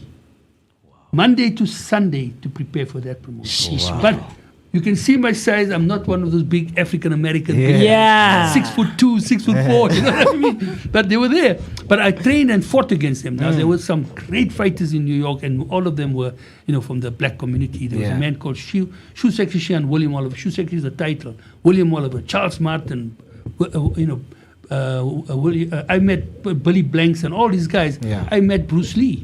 Wow. Yeah. We should do demonstrations at Madison Square Garden. In 1973, we were at the Aaron Banks World of Self-Defense, and Bruce Lee was invited. And after he left that demonstration, he went back to California, from there to China, to Hong Kong, and that's where he died in the same year. So we greeted him and met. And it was no big deal then, you know what I mean? He was just a small-time Chinese actor, that kind of stuff. Yeah. So it became big after the movie Enter the Dragon was pushed out by Hollywood, But that's another story. So here, as I was saying to you, we're dealing death, and I had to go down the ring. Yeah. And as I go down the spiral staircase, I'm standing there one side, and all these guys line up. And the promotion starts at roughly about 7 o'clock in the morning, and about 9, 10 o'clock, after testing me in all the basics and katas are forms, I start fighting, right? So not straight away. Around 12 o'clock, the fighting starts, okay? And in my book, I just talk about how I'm now in my 49th fight, and I'm fighting this guy, Stickman, and he's pounding me, and you see it in video. I've got this on 8mm film. Yeah. Now 8mm goes back, right? Yeah. And that was transferred to videos, and from videos I've got it on digital too. Yeah. So we can. It's on there, lover. You don't know it, yeah? Okay. On YouTube, maybe we can check. At some point, I can check it. We put it on my digital portal, but we can always check it. Yeah. But anyway, this guy is pounding me, hitting me, and he's picking me up, and he's throwing me down, and I bounce up because.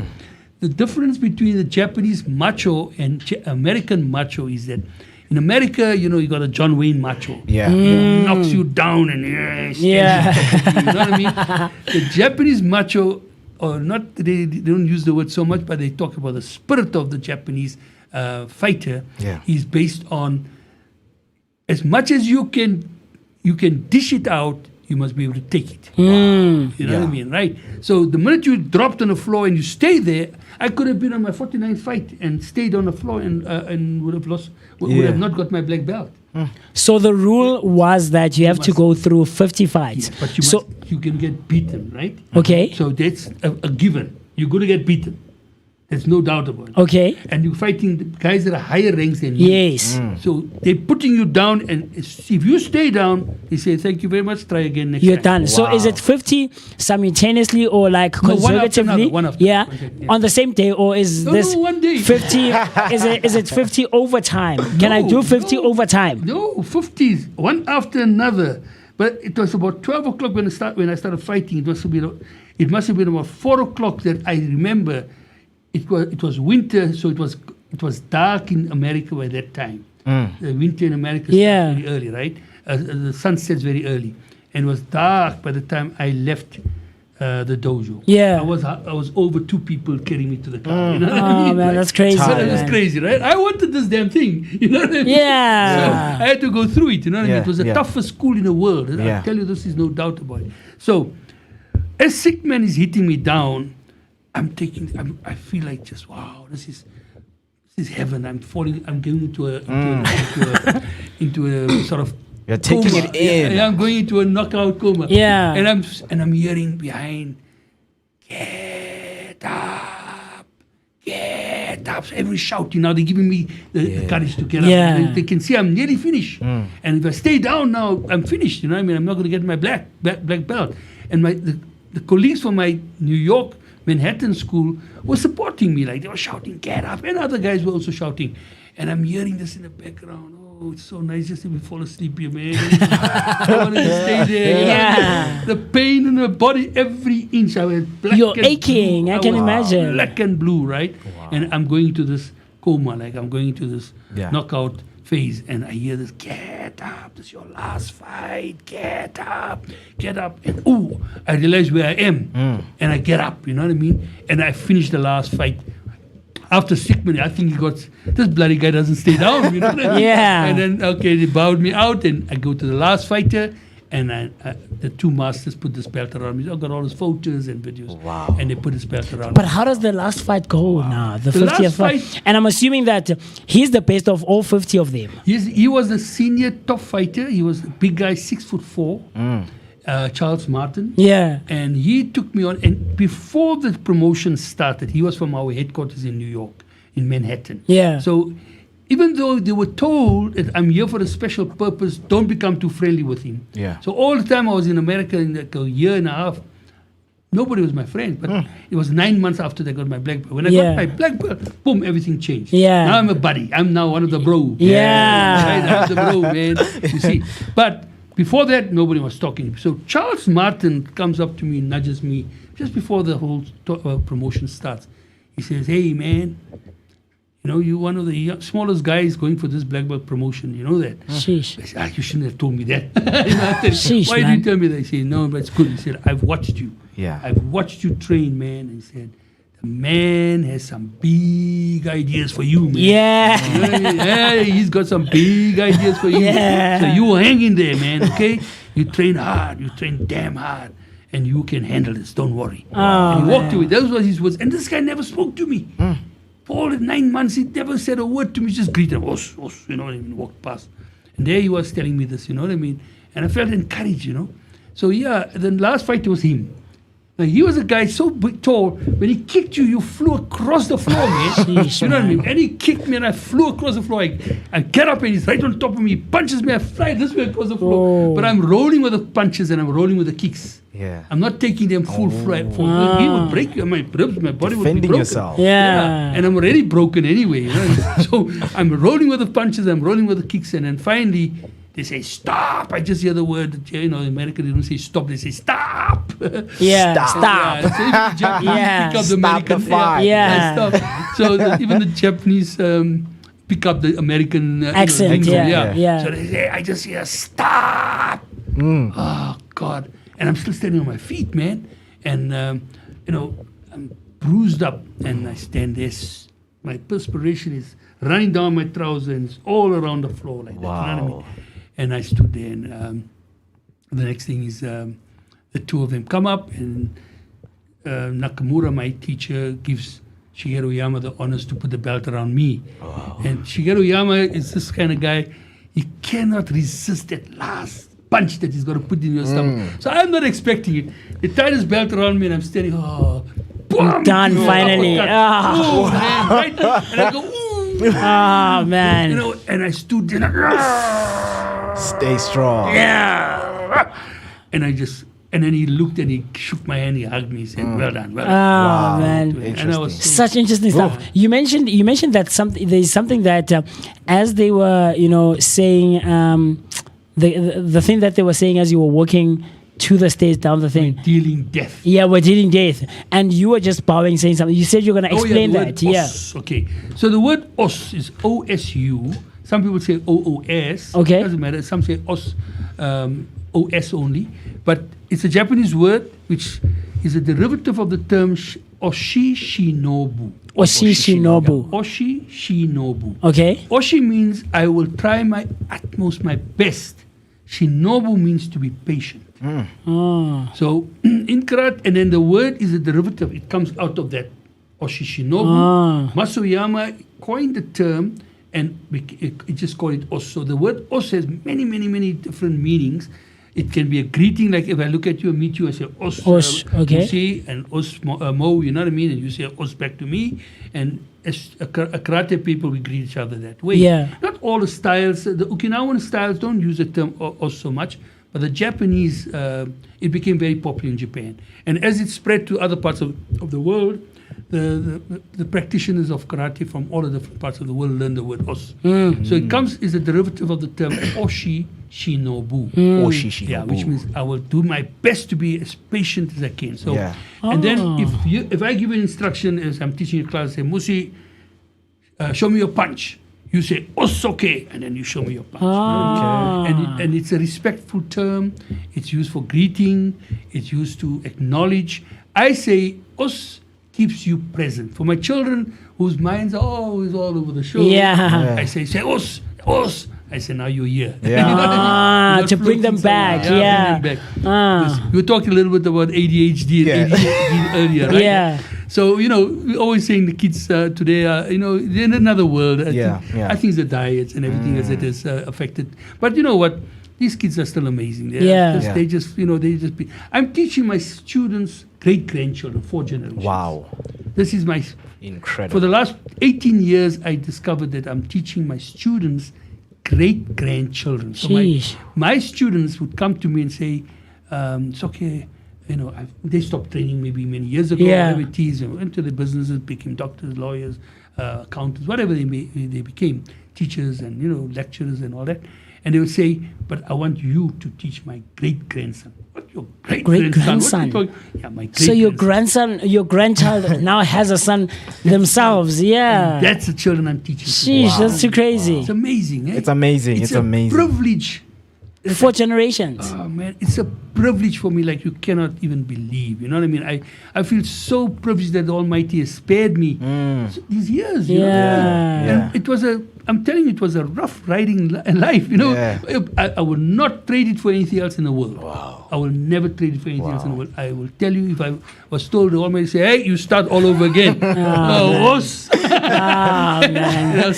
Such cool stuff. It's very interesting. It is, completely. For someone who has went through that, and you are the only one, and you are the one who's telling the story now, and it feels real, man. It feels real. So here I have some, questions from one of the people who is watching, right? Yes. So he says, in karate, you learn fighting techniques, the way of the hand, and etc. Having fully matured as a black belt, what mental and physical benefits would one get from doing karate? Beautiful question. Lovely question. We say karate is mind, body, and spirit. Right? So we train the body when we're young, and we test it. Like Master Yama says, you must. It's like purifying metal. You have to burn metal to purify, am I right? Yeah. You have to burn. You have to sweat. Deep sweat must come out from the inside of you to burn your ego out. Right? So I'll give you an example. This question I'm answered in a sentence. Yeah. The dojo is not a place of relaxation and bliss.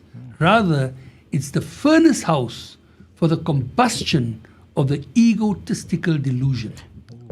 Please repeat that one more time. Please repeat it one more time. Yeah, man. But it's the dojo encompasses. Yeah, it encompasses the meaning of what a dojo and what the purpose of karate is at the end of the day. It is fighting the ego. You see, because we believe in karate that you cannot, ego and spirit cannot be in one person at a high level together. One has to be suppressed for the one to rise. So you find egotists have no spirit.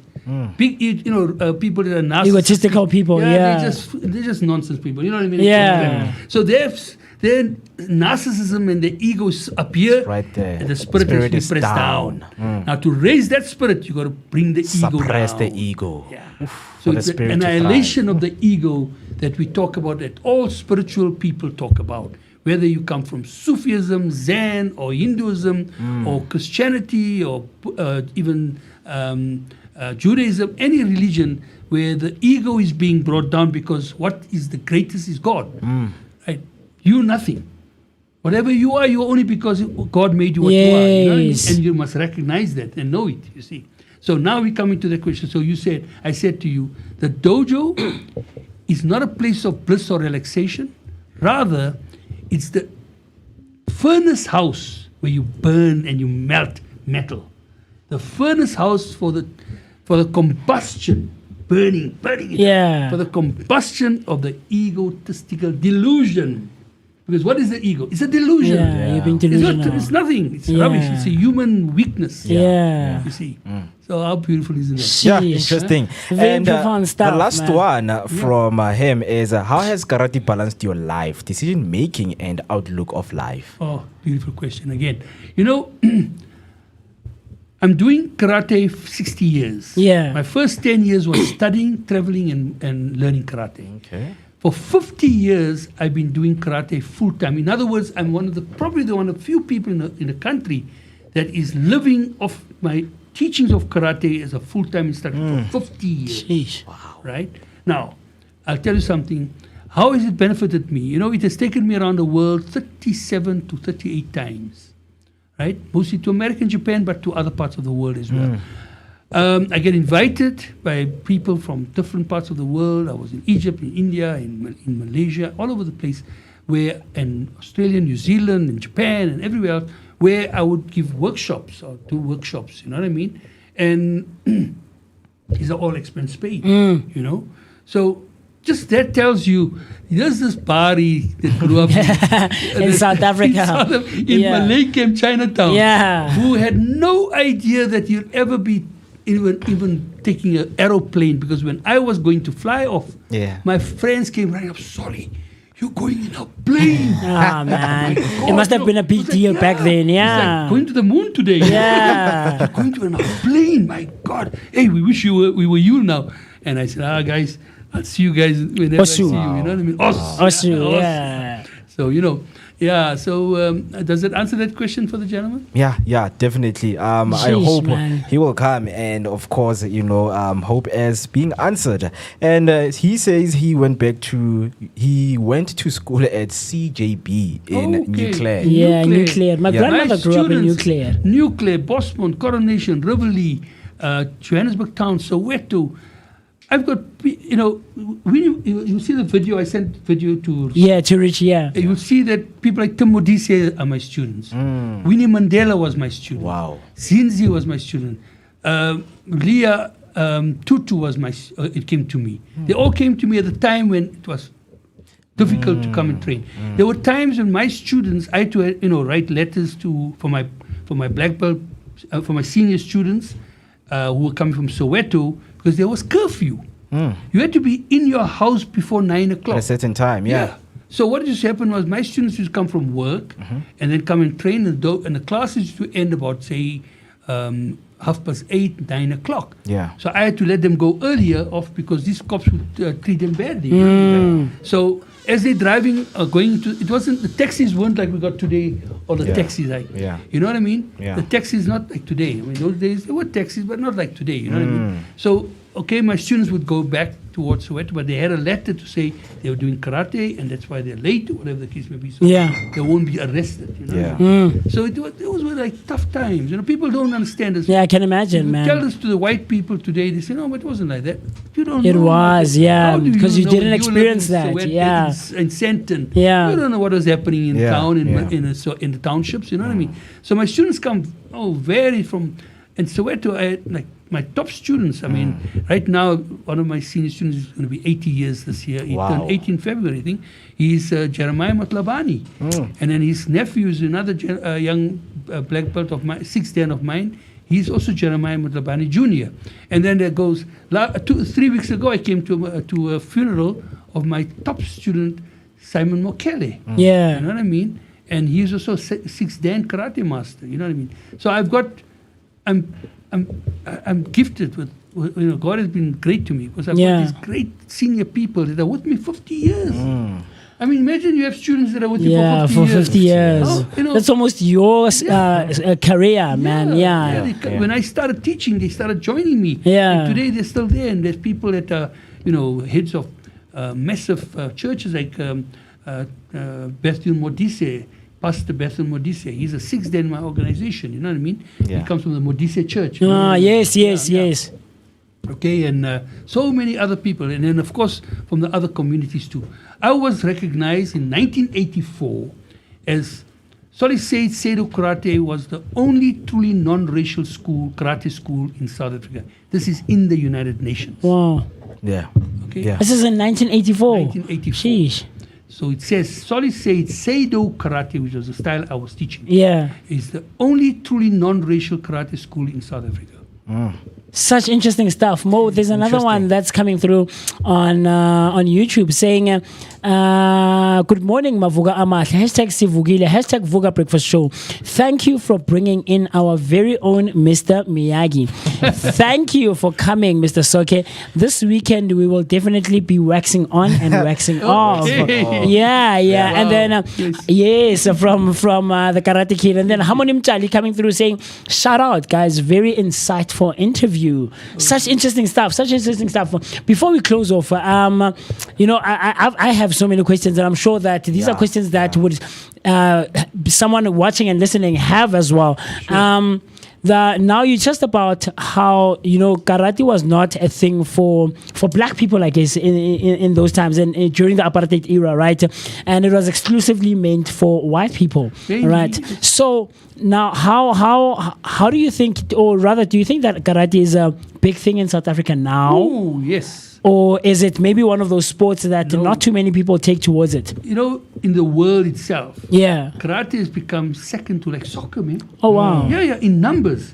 There's over, 600, 120 to 150 million people practicing karate all over, right through Africa. In for example, I got a clipping from a friend of mine that lives in Senegal, and what happened was, it showed that there were 3 children in this class training on the ground, just on the dirt ground.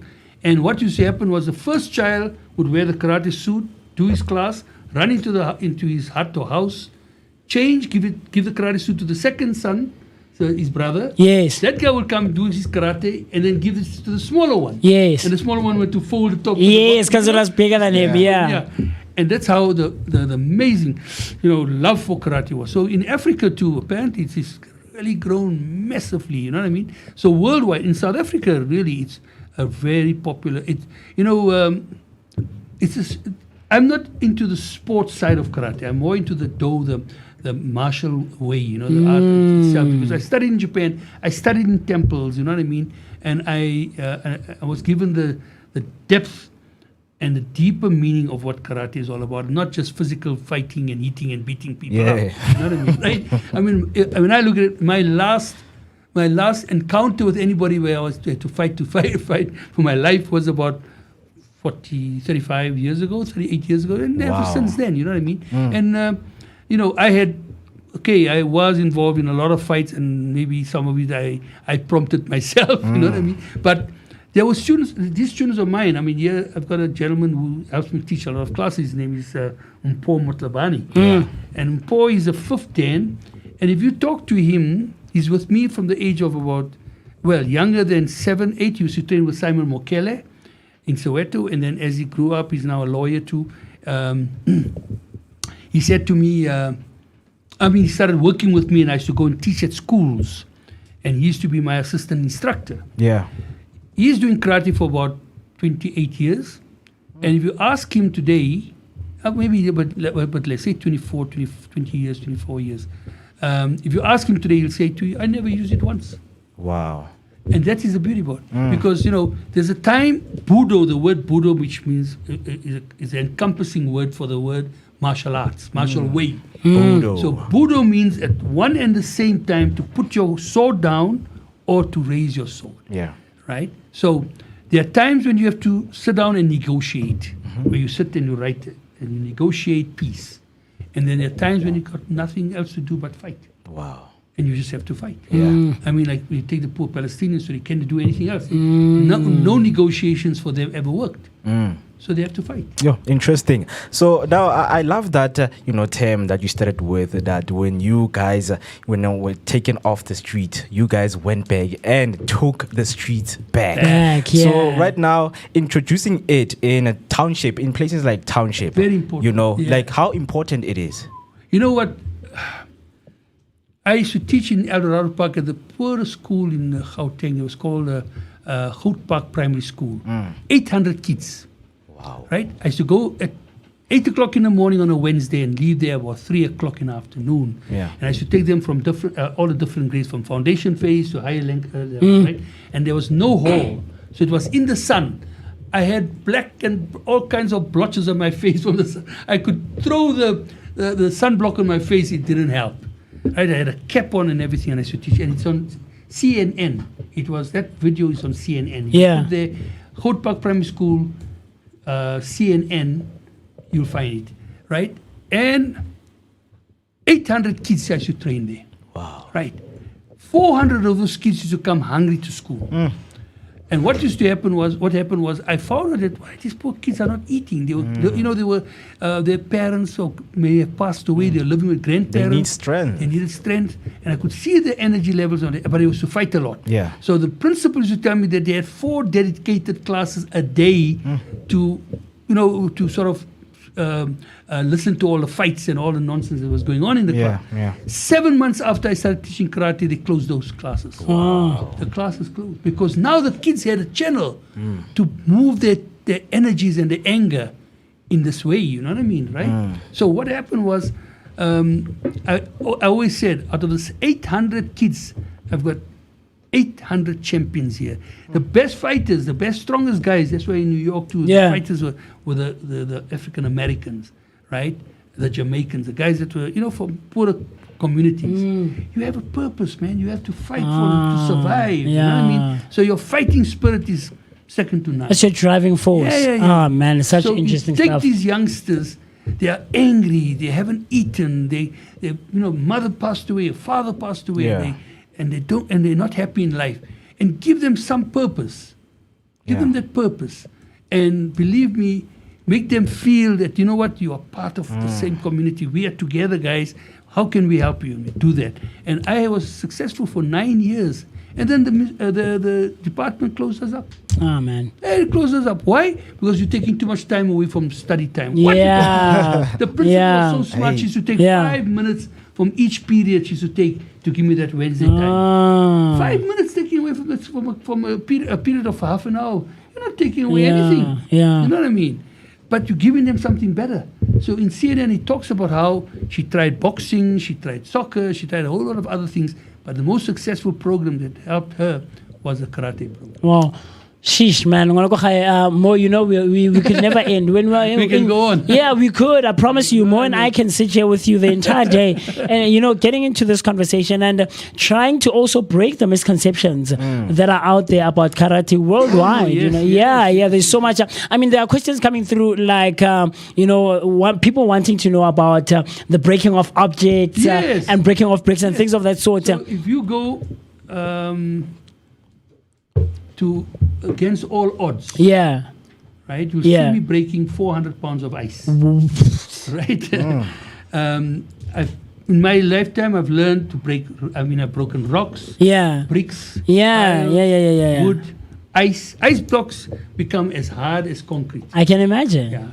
And if you get a chance, you can go to that. So the person is very interested into where that power comes from. The power comes from the spirit, right? I'm not a big guy. My hands are not big. But it's conditioned. Okay, my hands are conditioned. I can hit things. I can knock things. And also the thing about karate is we raise our pain threshold. So every one of us have a certain level of pain thresholds, right? Now, when for example we say to a beginner, okay, put your knuckles on the floor, we're going to do 5 push-ups. Oh, knuckles are burning and pain. You know what I mean? All right. Tomorrow the same thing. Next week the same thing. 2 months later the same. Oh, now I can put my knuckles on the floor. So his knuckles are not getting only stronger, but his pain threshold is being raised up. When the pain threshold goes higher, you can take blows. Wow. Years and years ago, 1977, I was attacked by 2 guys at the Zoo Lake, and the knife went in. I was turned. It's a long story, but I turned this way, and the guy put a copy knife right in here, right? And I said, "What the hell?" I felt the sharpness, but I didn't know what. So I kicked him with my right leg, and he went down. The other guy started coming up towards me, and I kicked him too. I said, "Come!" And I gave him a front kick, and he flew back. As he flew back, this guy came back again. And as this guy's coming back, and I'm telling this hand, move, block him. But this hand is not moving because the blood was shooting out here like this. Right? It was 1 inch away from my heart. The blood was shooting out like this, and this hand was going lame. And I'm telling him, come on, pick up. And I can show you the scars right here. The guy put a knife back in there. You know what I mean? Right in my arm. And as he put it again in my arm, I gave him another kick and he flew down. Now I'm going for this guy. This guy's on the ground. This guy gets up. I go for him. He starts running. I look for this guy. He starts running, and I'm chasing him. But I'm looking, and I say, whoa, the blood is gushing out. out. Like a fountain. Yeah. So I stopped. I went down. I took my shirt off, and I tried to tie it around myself. And lucky 2 guys, heavenly sent to me. They had a first aid kit, and they say, hey, you're bleeding too much. Come here. Let's patch you up. Patched me up, took me to the hospital, and thank God I still survived. Sheesh, man. Yeah. Such interesting stuff. Like I told you, man, and like I said a second ago, that if it were up to me and Mo, man, we wouldn't end with conversations like these. These are people who have acquired so much knowledge and information and insight and enlightenment over such a long period of time. And it is always interesting to get into conversation with people like Solly Said. And he says that it's not soak, it is soke, right? Soke. And which means grandmaster. Grandmaster, of course. And so we could not end, but of course, you know what they say, that time flies when you're having a good time and you're having fun, man. And so we don't want to keep Mr. Solly for too long because there's other conversations to get into, but we really absolutely appreciate, yes, definitely would love to have you over again. And we really appreciate you taking the time to come and spend some time with us and get into the conversation, you know. So, you know that this is what we try to do on the Vooka Breakfast Show, bring you relevant people who are doing amazing stuff and have so much information and education and knowledge to share with you and with me, of course. And I hope that you found that conversation as interesting as Mo and myself found it. So with that being said, let you and I go grab a glass of water, a cup of coffee. But and, before you, yes, sir. I want to just say one more thing. So when I was in 2004, yes, sir, I was inducted in Cleveland, Ohio, in America, into the World Martial Arts Hall of Fame. Oh, wow. And I was also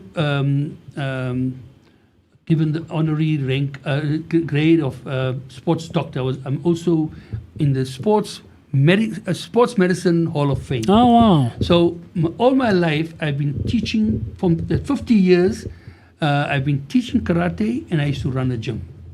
So I studied under some of the top physical cultural people before sports medicine became a term. I used to learn physical culture, and in America and in Japan, and became eventually started becoming a sports doctor. So I used to run a complete gym. So my specialty, my teachings that I teach in karate comes from a vast array of knowledge that comes from physical training. So it blends beautifully together. Yeah. Such amazing stuff. Mr. Soke, before we let you go, where can someone who's watching and listening find you? Maybe they want to bring their child or they want to come themselves. Where can they find you and how can they get a hold of you? Sure. Yes, sir. My phone number is 083 314 9941. And my address where I teach, the Honbu Dojo, which is the headquarter dojo in South Africa, is on 189 Bayers Nodia Drive, Northcliffe. I see. One more time, the number? The number is 083 314 9941. And the address of the dojo is it's the atrium, 189 Bayers Nodia Drive, Northcliffe. Nice one. And across social media? We are on all the portals. We go as if you just Google Soke Solly Said, lots of things come on my websites. Everything will come. Soke Solly Said, and this is in North Clever Bayers Nodia Drive 189, and this is where you can get a hold of Solly Said, and maybe perhaps you are someone who wants to go learn the art of martial arts, and you want to be able to defend yourself, and of course get the holistic teachings that come with being a karate student. So much interesting stuff, and I hope you found that interesting, man. So we open 7 days a week. I see. Oh, Monday to Monday. Monday to Monday. Yes, sir. Yes, sir. People can choose their times. We got lots of parent-children classes. Parents and children join together. They say it's great for bonding. Quality time, yes, bonding time. Yes. You know what I mean? Yeah. And adults, seniors, children from 5 years old. Yes, sir. Very, very interesting stuff. So with that being being said, we've been talking for so long, and we need to catch our breath, of course. So, with that being said, let's quickly go pay our bills, and you and I will see each other right after this. Cool stuff. Perfect. Thank you. Yes, Thank sir. you very much. Yes, sir.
Friends, come along with the Vooka team as time is spent at the Vision Board and Pizza event out at Curiosity in Maboneng, aimed at promoting positivity, creativity that breeds longevity.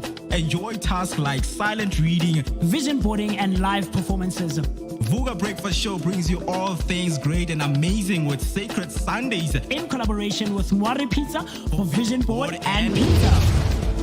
Hey family. Hi, my name is Tisiga Mazibugo Shabalala. My name is Muketi Maimane. My name is Musi Miss. My name is Ketu Mgunu. On the Vooka Breakfast Show. Every weekdays from 7 a.m. to 10 a.m. This is where we are going to have our topical discussion featuring various experts from different fields. We're going to take care of you and it's going to be amazing, man. Right now I'm on the set of the Vooka Breakfast Show brought to you by the Blink-On Network. Do not forget to subscribe. That's Vooka Breakfast Show on Facebook and all other social media platforms. Vooka. See you there.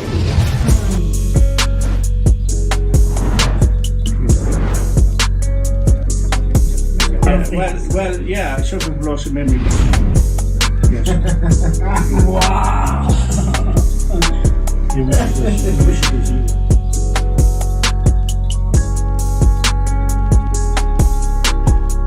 All right, definitely 11 minutes until we hit the 10 o'clock. You're still watching the Vooka Breakfast Show, and that was Mr. Soki explaining the journey of karate. If you want to know more, you can just rewind back and watch the whole interview, and he promised to come back to answer some of the questions that you guys posted right there on YouTube. I can see Mr. Banele Mni wanted to know more about the irony of being taught and how to fight and being told not to fight in public. He wanted so much explanation, but definitely we're going going to reach out to Mr. Soki so that he can explain that, so that you guys can be answered. And then he comes back and say, man, what an amazing interview, insightful, spiritual, and story of resilience. Yeah, Remember, it is Vooka Breakfast Show on each and every social media platform. At X, we are at Vooka Daily. TikTok is Vooka Breakfast Show. Or Facebook, we are also live right there. It's Vooka Breakfast Show. Do make sure that you share the live and do the things that need to be done. You know that the Friday always brings the vibes that we need. And joining us right here, you know, is the one and only, the artist is going to share more about his journey of music. And I gotta tell you, Musi, now we're starting our Friday on a very high Definitely. note, right? Ziyawa manje.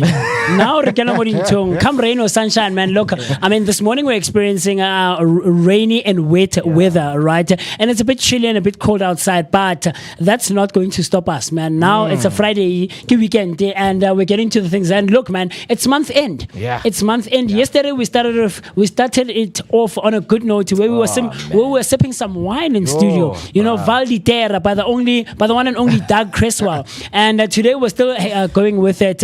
And in studio now, live with us, we're going to be getting into the conversation with Uthabiso Ntshangase, who would affectionately be known, or would like to be known as Tibo. Yes, like you say, Tibo. Yes, Yes, sir. And Uthabiso Ntshangase is an amapiano artist. Can I tell you, Tabiso, before we get into it, you're actually the first artist that we've had in or right here on the Vooka Breakfast Show. Ever.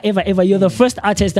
And the thing is, with you being the first, we are 29 episodes deep in. So this is our 29th episode, and you're the first ever artist to come through and join us and sit with us and get into the conversation. You know, so more that one deserves a Yes, sir. So welcome, Tabi. So welcome. We really appreciate you taking his katsako uzuzo promanite and getting to the story of who Utabiso is, where he comes from, and you know how he got into the musical space and eventually find yourself wenza ipiano. Yes, sir. So without wasting any time, Utabiso ubani, kulele kuphi, uphuma aphi, and how do you get to where you are now? Yes, this is Tibo Thabiso Ntshangase, umbala wasemtoba lo ingane kamalo abanye bathi Ntshangase umgazi sobithu masiphola usidenda samakhosi. Phakathi emalaithini. Yeah. I'm just a guy, an artist who's doing piano. Yeah. Currently pushing piano. I've been doing music since the age of 9. And coming from the background of Kwaito, and then right now we're here. On my piano. Yeah. So tell us about the journey, man. Growing up, were you that child, you know, who was looking forward to becoming an artist? You grew up with that enthusiast of maybe looking at your role models who are doing, you know, music, or in music, it was something. It's something that came in, you know, in a later stage. Yeah. First of all, before I was saying Yabonga for having me. Yeah, definitely, man. It means a lot. Guys, so I feel so special. So thanks. No, we also appreciate, man. We love having you here. Yes, sir. Yeah. So me getting into music, I started being involved in music when I was actually 9 years old. Oh wow. So my older brother and Umnqobi, so they were doing music.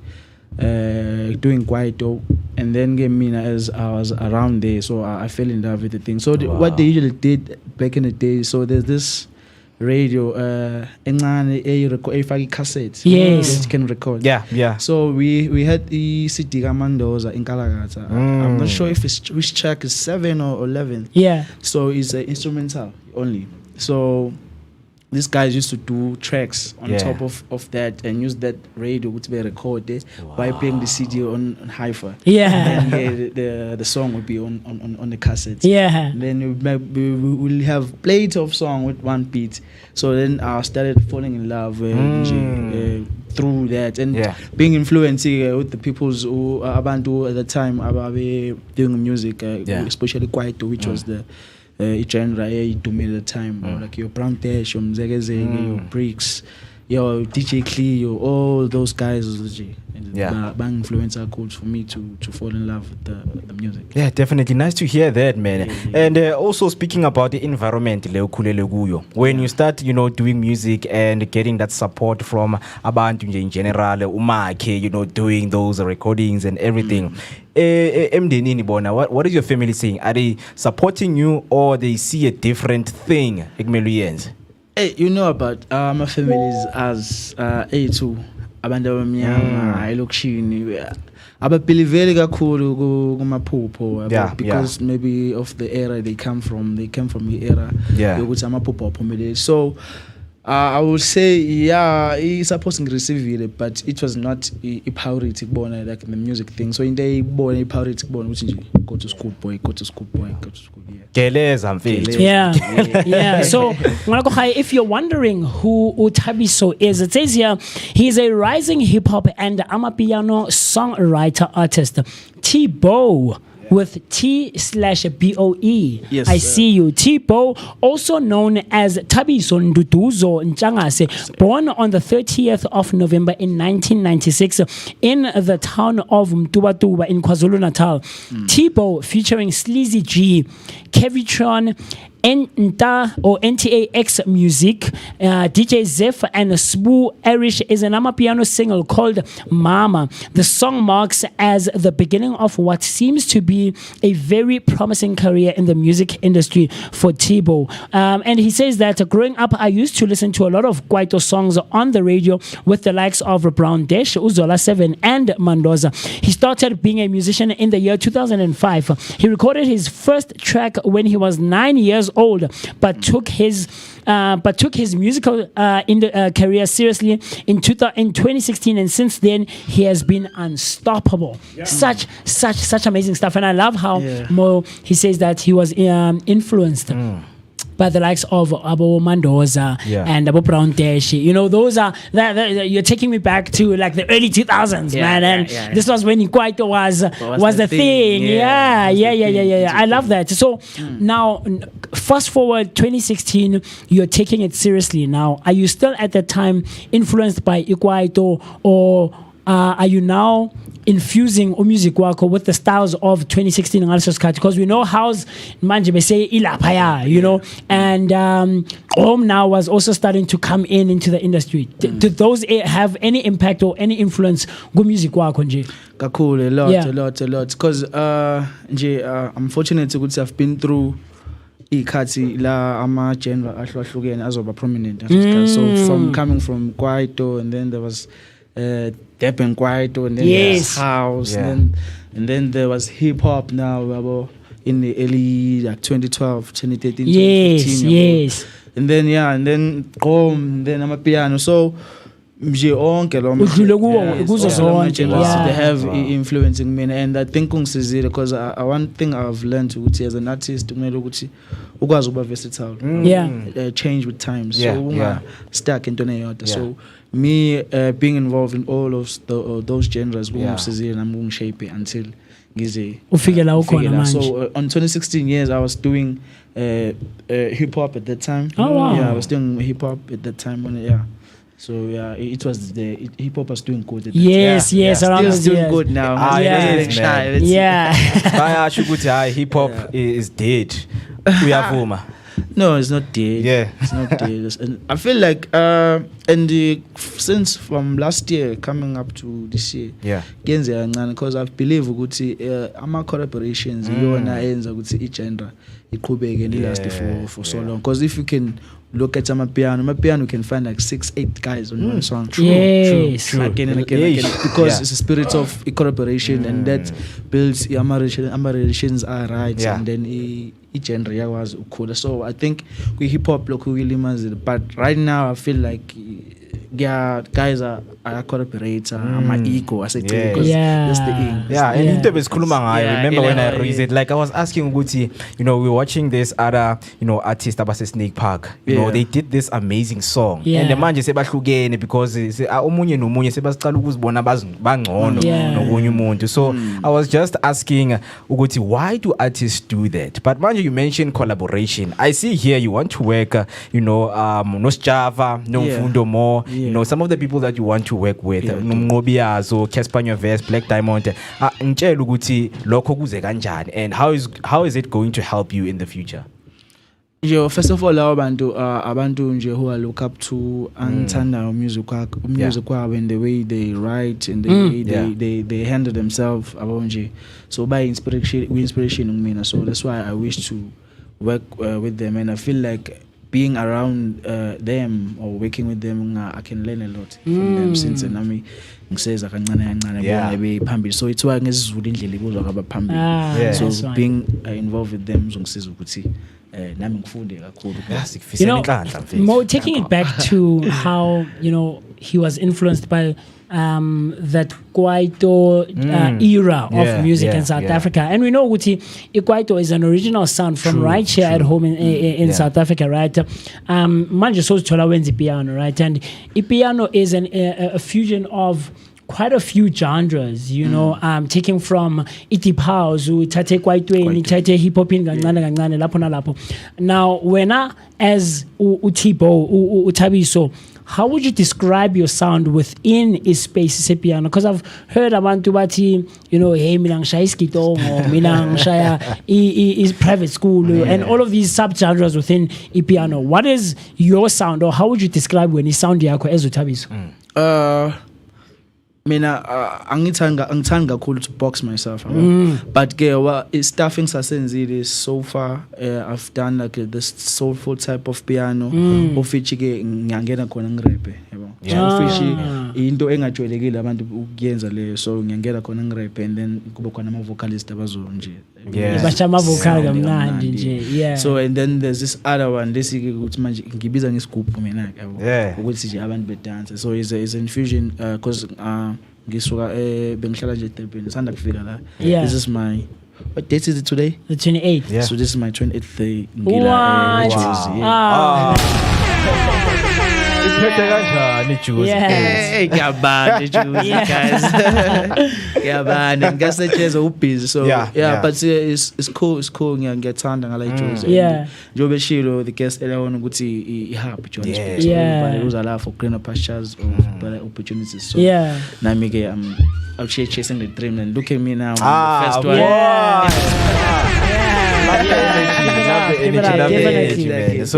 So I'll take us back, man. You know, Kona Lengoma le right now you release it. You know, you released a track called Pakistan featuring Slake and Zakwe.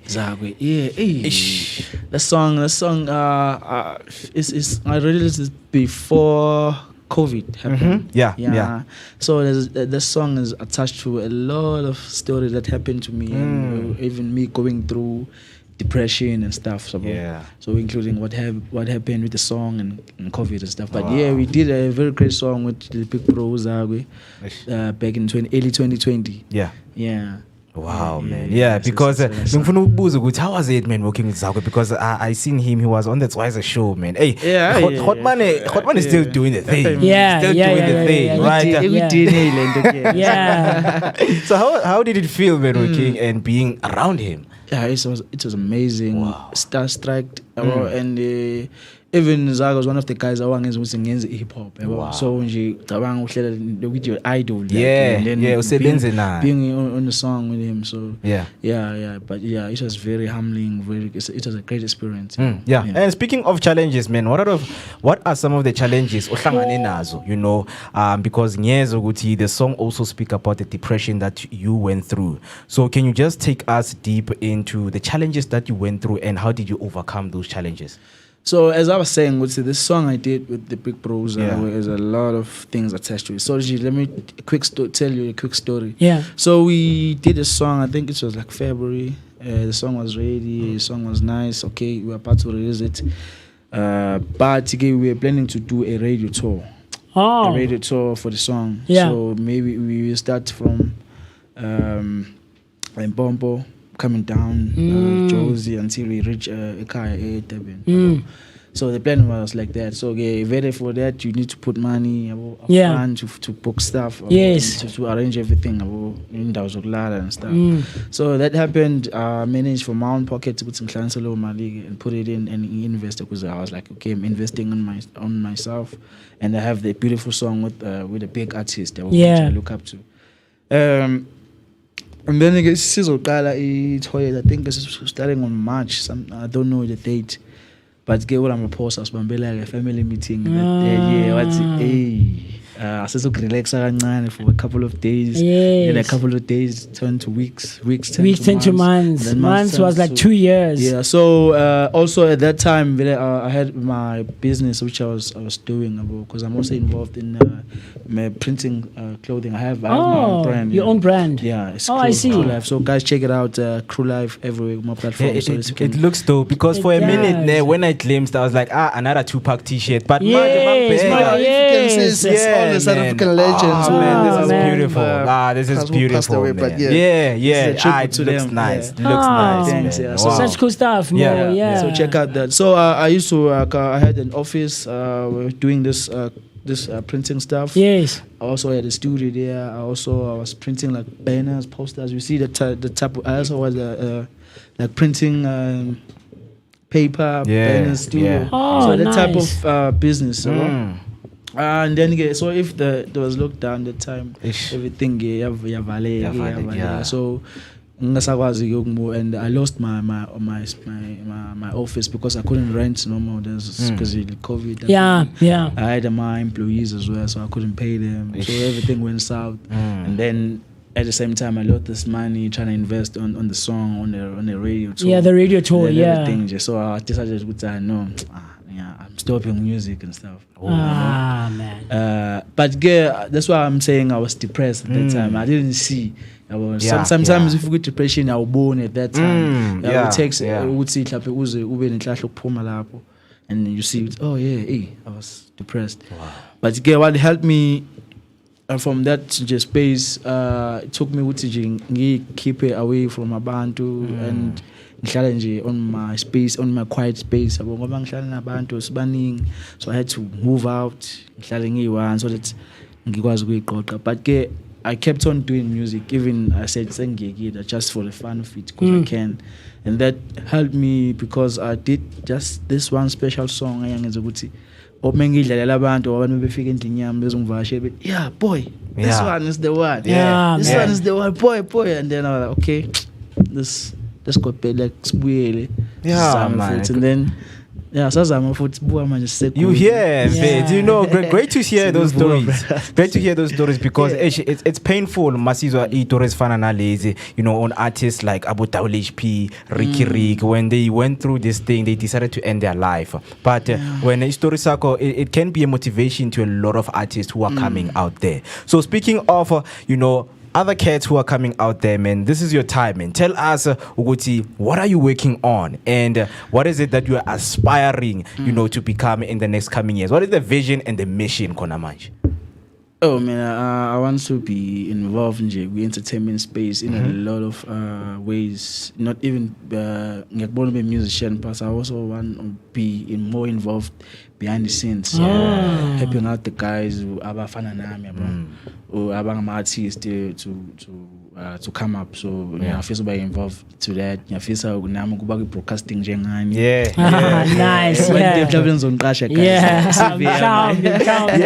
Definitely. Yeah. So I also wanna do acting. But ngizofunda actor. So I believe if you put your mind on it, again. So and acting as well. So let me take it back, and you collaborated with this big artist and also nama plan ufuna achieve into kanje. Now Google piano woshilo futhi ukuthi engomeni piano one you can have like 8 artists, right? So you as Utibo as Utabi, so how do you choose abantu ozo collaborate nabo? What is the process that goes into, you know, ukuthi ngizosebenza no Musi ngimkhetha for this and this and this, and or Musi angifuna ukusebenza naye akusumuntu engasebenzisana naye? How do you go through, how do you navigate that space of choosing the people that you want to collaborate with? I think ukusebenzisana or my collaboration even outside the sphere of music is the energies. My energies they are very important. So I would say if my energy is right, it's umoya and then it's very easy to chill and work yabo. Yeah. Rather than ukuthi okay siyasebenza because mhlawumbe unama fans amaningi ufuna ukuthatha ama fans kodwa manje the energy is not there. Yeah. Right. So yeah. Yabo lapho and yonke into kumele ifeel ngathi iforce. So we umuntu like how do I choose? Just feel like I fell in love with your music or whatever you do. Then I say, oh, this spice ngiyasdinga. So is it only based on energy? Because energy is a big thing. I get it, you know, and I also believe in energy. But is it only based on energy for you, or is it also uthi hayi no musi stuff sakhe manai man lo muntu shy stuff esimnandi mina nayi masingahlanganisa ingqondo zethu neidal zethu it would be something proper. Angithi it starts like that ukuthi hey this guy unzima umthwebo is dope then ke let's communicate and then maybe sometimes when you communicate the energy is this one is not blessed. Collaboration is not blessed. Maybe at that time. So that's how very see would say this one I need the spice this Anna so on my thing. But again mutmenga the spice akho mhlambe. Comes back to those things but ke kenzeka through uNkulunkulu nje yasiprotect us sekwazi ukuthi I love it. Yeah. So when in the journey of being in the music space, man, have you ever met abantu nje aba arrogant towards working? Like as you guys are speaking right now, Uguti, you just feel the energy and you know what? Masebenze. Have you ever met someone who is so arrogant and mawuhlangana nawe lo muntu, how do you react in that? Do you tell them ukuthi yey nami I also want to do this thing, or you just back off? Yeah, phela ngithi bathi ngesilungu if you argue with a fool they won't see the difference. So just back off because ngothanda ama conflicts yabo. So nje if ngibona energy ayikho right so isuke ukuthi intuition yami ngitshela ukuthi phuma boy. Saidi ngazi kube khona umsini. Yeah, good to hear that. To hear that. In terms of music, man, right now, there was quite a back then, and right now it's spacey, with a lot of genres, as you mentioned, Mosquito, you know, soulful house, man, private school piano, speaking about public. How do you find the space, Ogwamanje? Do you feel like there's a lot of competition that's leading to good competition or bad competition compared to Dala, or you see something that is way too different? I feel like good rights ngendlela okwenza ngayo it's not bad competition, it's good competition because onke umuntu una target market yakhe baningi abantu so like good right, I feel like good right manje like compared to Dala I feel like we were forced to silela nazo ingoma because we radio lalela this one radio station this 2 3 TV station so like nje we are channel ukuthi this is how you should so now because of the internet there's a lot of platforms like kuningi so umuntu uyakwazi ukuthi ayikhethele yena so I really like that so I feel like competition is right because okumuntu which is a fan or a consumer of art uyakwazi ukuyikhethela into aforce ngani kudala asiforce ukuthi silalela nje this one yabo kanjalo so I feel like right now of this good competition. You know, Mo, you just mentioned the competition within the space, right? Of piano and stuff like that. And I like how you also said, Thabiswa, you were fortunate enough ukuthi udlule kulama era wonke where different styles and different genres were at the peak, you know, uqale from ikwaito kwaba house kwaba hip hop at some point manje sekuyipiano kwaba igqome as well at some point, you know, so but when now as you are someone who's practicing and executing piano, what do you think sets you apart from other genres that are big, especially in Africa, where you find that Afrobeat or Afropop is something that a lot of people are attracted to. Abantu bayajayivela kumnandi, but you're an amapiano artist. You know ngathi wena this is what sets me apart. Na into engihluganisayo, na into ukuthi abantu mabangeza balandela mina will make them stay bahlale nami bangisupport. Ngasho ukuthi nje because I said things are two. On this soulful type, like it's where I showcase my writing skills. This way, because mostly sesikhuluma ngezinto ey'thinta kakhulu ama-feelings when we come to like soulful things, Soulful, like yeah. uthando, Yeah. like, whatever people go through. So Yeah. I think the writing and the level ukuthi ungakwazi ukurelate and now you see yourself through ama-words esuke ngiwasho. So I believe that what set me apart and being influenced by all these genres ikona kungenza ukuthi ngihluke, because even my style naso sihlukile yabo. Yeah. So it's like I'm not copying anyone.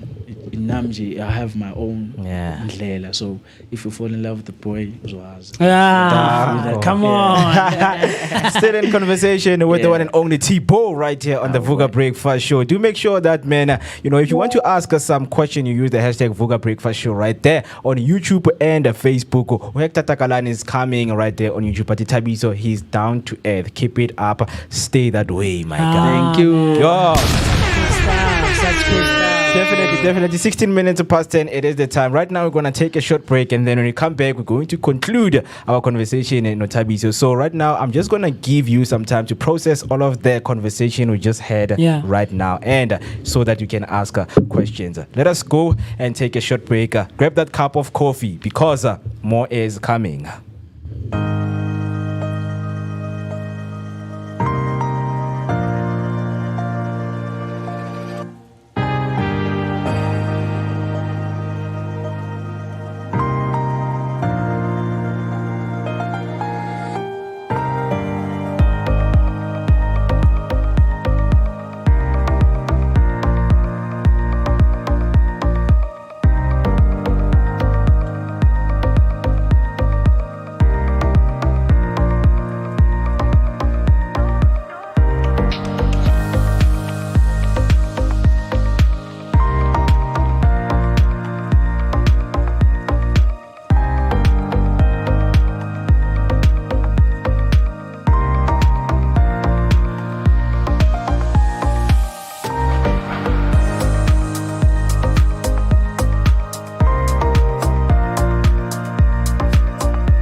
All right, 18 minutes past 10. It is the time, and you're still watching Vooka Breakfast Show with me, Mwiketi Maimane, aka Max for Maximum Temperature, the son of Mother Nature. And also joined by me right here is the one and only Musi Mr. Definitely. Yes, and of course, sir. man, our esteemed guest, the artist who is a rising hip hop and amapiano songwriter, T-Bo, is joining us. And before the break, I just told you guys, if you want to ask the questions, use the hashtag Vooka Breakfast Show. And also remember that the poll is still up. The question is, do you think the minister should ban cannabis infused products? I can see people are saying no. 80% of people are saying no. Probably is 20%. And 0% of people are saying yes.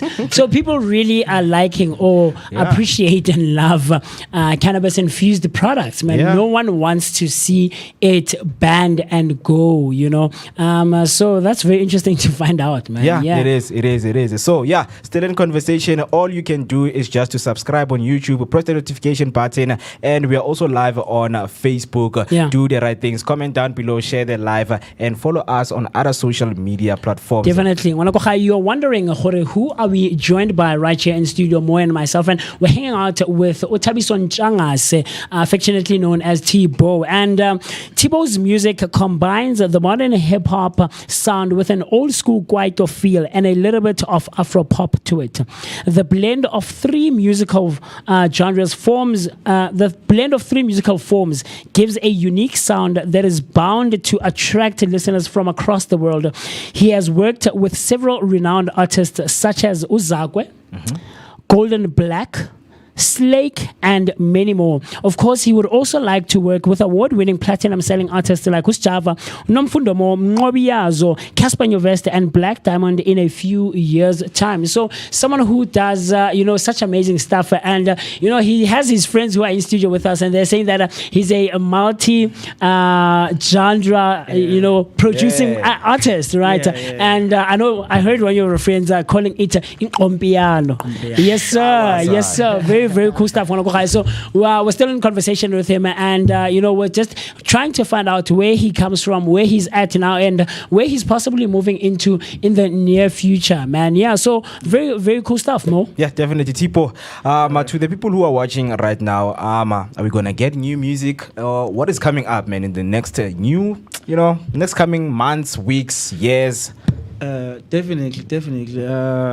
We're gonna be releasing something soon, so I want they must follow me so they can see when and how. Yeah. So right now we locked in studio. We working with producer Blood, who is produced for the likes of Onum Fundomo, all the fun cat. So the guys are wondering yeah, man. So I'm working with him on a single. I'm a piano single, so it's gonna drop soon, and we're gonna be having one of your favorites there. So right now, announce. So it's a surprise. Just follow me. Yeah. See who's there. So we are working on that studio, and we out there, man, on the street. We are attending. We actually on a radio tour. Oh, nice. So it's a blessing actually with the radio tour at that time.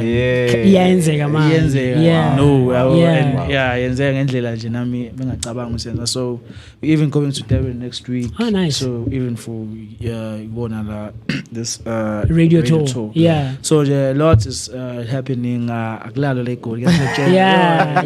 So let me quickly find out, man, before Sivala, and what are some of your biggest, successes or performances now? Into ongashuguti, this is a highlight for me. This I will never forget. Ngisaqala or ngisasele ngingakafika ngikhona manje. What are some of those ongazicabanga or ozikhumbulayo manje? Yo, man, it's the love, and I can't sing it. Let's but it's the love, man. You receive kubandu, maybe you out there, you performing, ubone response kubandu, or maybe you hamela estradini. Hey boy, when alone, steps up about that. That's so humbling. So I would say, the love, just keep on showing us love, guys. Like artist, because this is why we do this. It's not about money. It's not about what. It's about the passion. It's also we bonus. So guys, just show us love. We guys encourage for us to keep on producing more music. Love it. Definitely. Love Speaking of love, man, and about to staying notified, where can they find you so that okay, next time you're going here and this is the new music that you have for them? Yeah, just check me across all music platforms or and social media platforms as T-Bo SA. There's TBOESA or T-BOESA. Depending on platform. So across all platforms you can check my stuff and what's born at Apple, and also check the Resonation Records, which is my management, so you can see what's happening or my plans. Yeah, definitely, man. Very, very, very cool stuff. You had it first for yourself right here on Vooka Breakfast Show, man. This is the first artist that we've had 29 episodes in. Yes, sir. 29 episodes in. And Thibo Thabiso Waganchangase is the first ever artist to come and hang out with us right here. And so relevant that it's a Friday, man. And he's someone who does, or crosses between genres, and he does his own style, Kompiano. I love that so much, man. And maybe on some of our episodes, this is some of the music that we might play for you, of course, with his permission, Please, definitely. So such cool stuff, Mo. Yes, sir. Yeah, definitely. Thank you so much for being here with us, man. Thanks. And we hope you're going to share your journey with us next time, Mauza, and just to get to know the progress with Zagalad. Have you worked with those people so that, you know what, man, exposure can grow and become as big as you are. So right now, what I can say is I wish you all the best. Man. Definitely. All the best to your journey, man. Thank you so much. That was the one and only Thabiso Ntshangase. Thibo, we wish you. 25 minutes past 10 and still watching the Vooka Breakfast Show. Right now, we're going to take a short break, and then when we come back, we're going to welcome one of our fashionista in the fashion blog, Mpose Kwanyane, right here on the Vooka Breakfast Show. So stay tuned and prepare those questions for him. Dango.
At 28 minutes past 10, you're still watching the Vooka Breakfast Show. It's lit. We are moving, and it is so much exciting with the people that we are sitting with right here. And I hope right there at home you are enjoying and engaging with us on our social media platforms as guests are still coming in. And our last one is the one and only Mr. Mpose Kwanyane, who's just joined us right here. So we're going to get deep into the conversation with him and just to know more about what does he do, because some of you might be watching and you don't know what does he do. So he is here and he is the right person to answer your questions. Musi. Of course, man. Like I said earlier on, you know what we do right here on the Vooka Breakfast Show? It's Fashion Fridays, where we really, absolutely try and bring you the most relevant people who are so well versed in all things fashion and styling and clothes and garments and sewing and all of those things more. I can't wait to get into into the conversation off camera. I'm telling Mpokore, this is not the first time that I'm exposed to him and that I found out about him. So I found it very interesting that he was coming to join us, specifically on a Friday, because he's someone who does such amazing stuff when it comes to fashion and garments and styles and style sakoka asinje, but with a twist of his own to it. So I can't wait to it. Like I said earlier on, a good question to ask on such a Friday is, what's a good outfit to rock on a Friday, Mo? Especially when you have weather changes and patterns, not keeping up with what you had expected, maybe. So I can't wait to get to it. Mpo, we really appreciate you, man, coming through. Good morning. Welcome. How's it going, my brother? No, I'm good. Yes, sir. You can come closer to the mic, my brother. Come closer. There we go. Well done. Yes, sir. Yes, sir. Yes, sir. Thank you for coming. We appreciate. Did you find it hard, by the way, Khofit, other side? No. Yeah, not too hard. I thought this was going to be longer. Okay. It was just 20 minutes. Oh, okay. I see. Oh, 20. So now we're getting into it. Yeah. It took you 20 minutes to get here. Where is Mpo from now? Mpo Uzokokaya, how did you grow up and how did you eventually find yourself now getting into the fashion space? Mpo's from Orlando East. Oh, I see. Born and bred Orlando East. So what happened was in 2000, I know it sounds very many years ago, but in any case, in 2000, I was invited to model for Revlon. So we did a nice, we were shooting, what do you call it? A promo set. So I see. There was new products that came out. And then after that shot, because I was still 16, we weren't paid like real money. We were given vouchers. Yeah. And to go shop, so into your big retail stores. FJL, then Big L. These are, quite... Yeah, some of the brands that were big back then. Yeah, so when we got the vouchers, my style then, I was inspired by Lenny Kravitz. Lenny Kravitz? Yeah. Wow. So I wanted that style, but I couldn't find it in the retail stores, And I was like, man, there must be a way. And remember, this is before internet. This is before anything else. Yeah. And when I couldn't find it, I then just decided, to create it myself. Yeah. So then in 2001, I was in matric. 2002, I was meant to go study psychology. And on our way to Wits University, I asked my mom, go Wits Tech, which is now UJ. Yes. Like, what are we doing in UJ? I'm like, man, relax. We got there. And I enrolled for fashion, and she was surprised. But so I've never turned back. You've never looked back ever since? Yeah. Yeah, man. Interesting to hear that. But I think the most important one that I want to ask, because I see, man, that you're wearing some of, things that you have done yourself. Like, where is the love coming from, man, of fashion, and what did ignite it? Okay. So one of the hardest questions for people to understand is that everyone has a fashion sense. Yes. Everyone loves music. Yeah. And yet, not everyone is a designer. Not everyone is a musician. So now, how do we separate to say, this is my love, this is my style, and yet I'm not a creator? So I think how I best answered that was my reaction from how I started and when I got into it. I never tried to recreate something that's already there. So it was just meant to flow with what I personally think. Personal story. Just yesterday, I decided to wash my curtains. Yeah. Okay. And I then thought, okay, I need to get new curtains. When I got to the shops, I couldn't find what I wanted. What resonated with you? So I went back to studio and I made myself new curtains. Man. Well, I'm not gonna sell this to anyone, but this is just you. Me. What because what I want is just not available. Yeah. And I have the ability and the skill now to create whatever that comes to mind. So I think that's why I believe that fashion is the right platform for me to be in. I love it. I love how this inspires you as an individual, right? So now fast forward, you're growing up, now you're out of high school, you are inspired by Batwatsana and Liboleni, who are so out there with their individual style, right?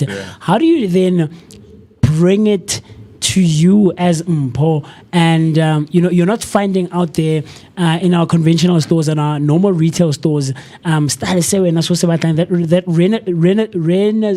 resonates. Yo, that resonates. That resonates with you, right? So, how do you get to a point now you're carving and shaping style sa gago se leng gore it's gonna be exclusive and an exclusive identity to you as Mpo? Yeah. Well, I think many designers can maybe agree with this, that when you start, you all go crazy with denim. You turn it inside out. Oh, I see. Pockets, back, front. Yeah. Normally, and obviously with the style of the time, the style of the time I started was bootlegs. So we started there, and then later on skinnies.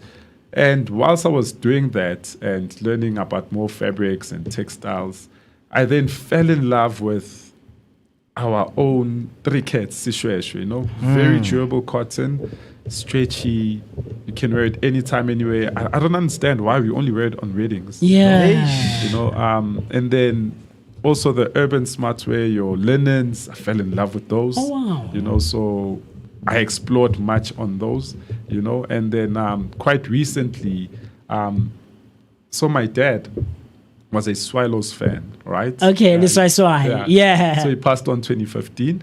And when the club went defunct last year, I then thought, you know what? If he was alive, I'd love to create him a jersey. So that's how the vintage jerseys came about, And then I did one. And then I discovered, no, man, there were Pirates 1980 jerseys, vintage ones. Yeah. Then I did those. Then I approached Pirates. Well, it's still ongoing. The talk is still ongoing. Yes. So I think for me, and how my ways of creativity is, I think of something, I don't have a necessary step to step, Yeah. to say I start here, I finish here. Whatever that comes to mind, whatever that inspires. Like with the jerseys, it was my dad, and I would have wanted to know how he would feel with Swallows going down under, and 20 years from now, people won't know about Swallows. Yes. So that's how the vintage jerseys came about, And when I did that, then I discovered that, you know what? Let's make it urban now. Let's make it 2025. Yeah. So even if you do support Celtics, Swallows, Pirates, Chiefs, you don't want to have to wait for stadium to go wear your jersey. You can wear it anytime. You can wear it anytime at work, at funerals, at a wedding, So I think that's what inspired the look that I'm currently working on. Yeah. Wow. We were going through your pictures, man, and I see you're wearing one of the jerseys now. You remember more when I showed you, he has some Pirates, it's a Chiefs, and all of these football clubs that we have. Such amazing stuff. How did you go through, now you just mentioned vintage, right? And there was a time in South Africa where vintage wear was like a thing. Everyone was wanting to go vintage with the caps and the jerseys and things of that sort. Did you also maybe perhaps go through that era where you found it influenced your style? I think when I started in fashion in 2002, I couldn't sew. I just started, So what then we did is then we went thrifting, and then with that I got exposed to vintage, your Scotches, your bootlegs. I even had at one point I had a jumpsuit, velvet, that I saw Lenny Kravitz rocking, and back then it was a bit crazy because it went borderline. Is this guy straight? Is he, and yet at the same time, come from a boys' school, so I'm very, but I had to allow the whole exploration of myself, the discovery of it, So I think vintage has always been in. It'll even now. It's still relevant, Kids want to rock Pepe jeans. That's what we grew up rocking. And they call it vintage. I mean, look, man, it's very funny. What is considered vintage is something that we grew up on. This is not like so long ago. It's about 20, 25 years ago.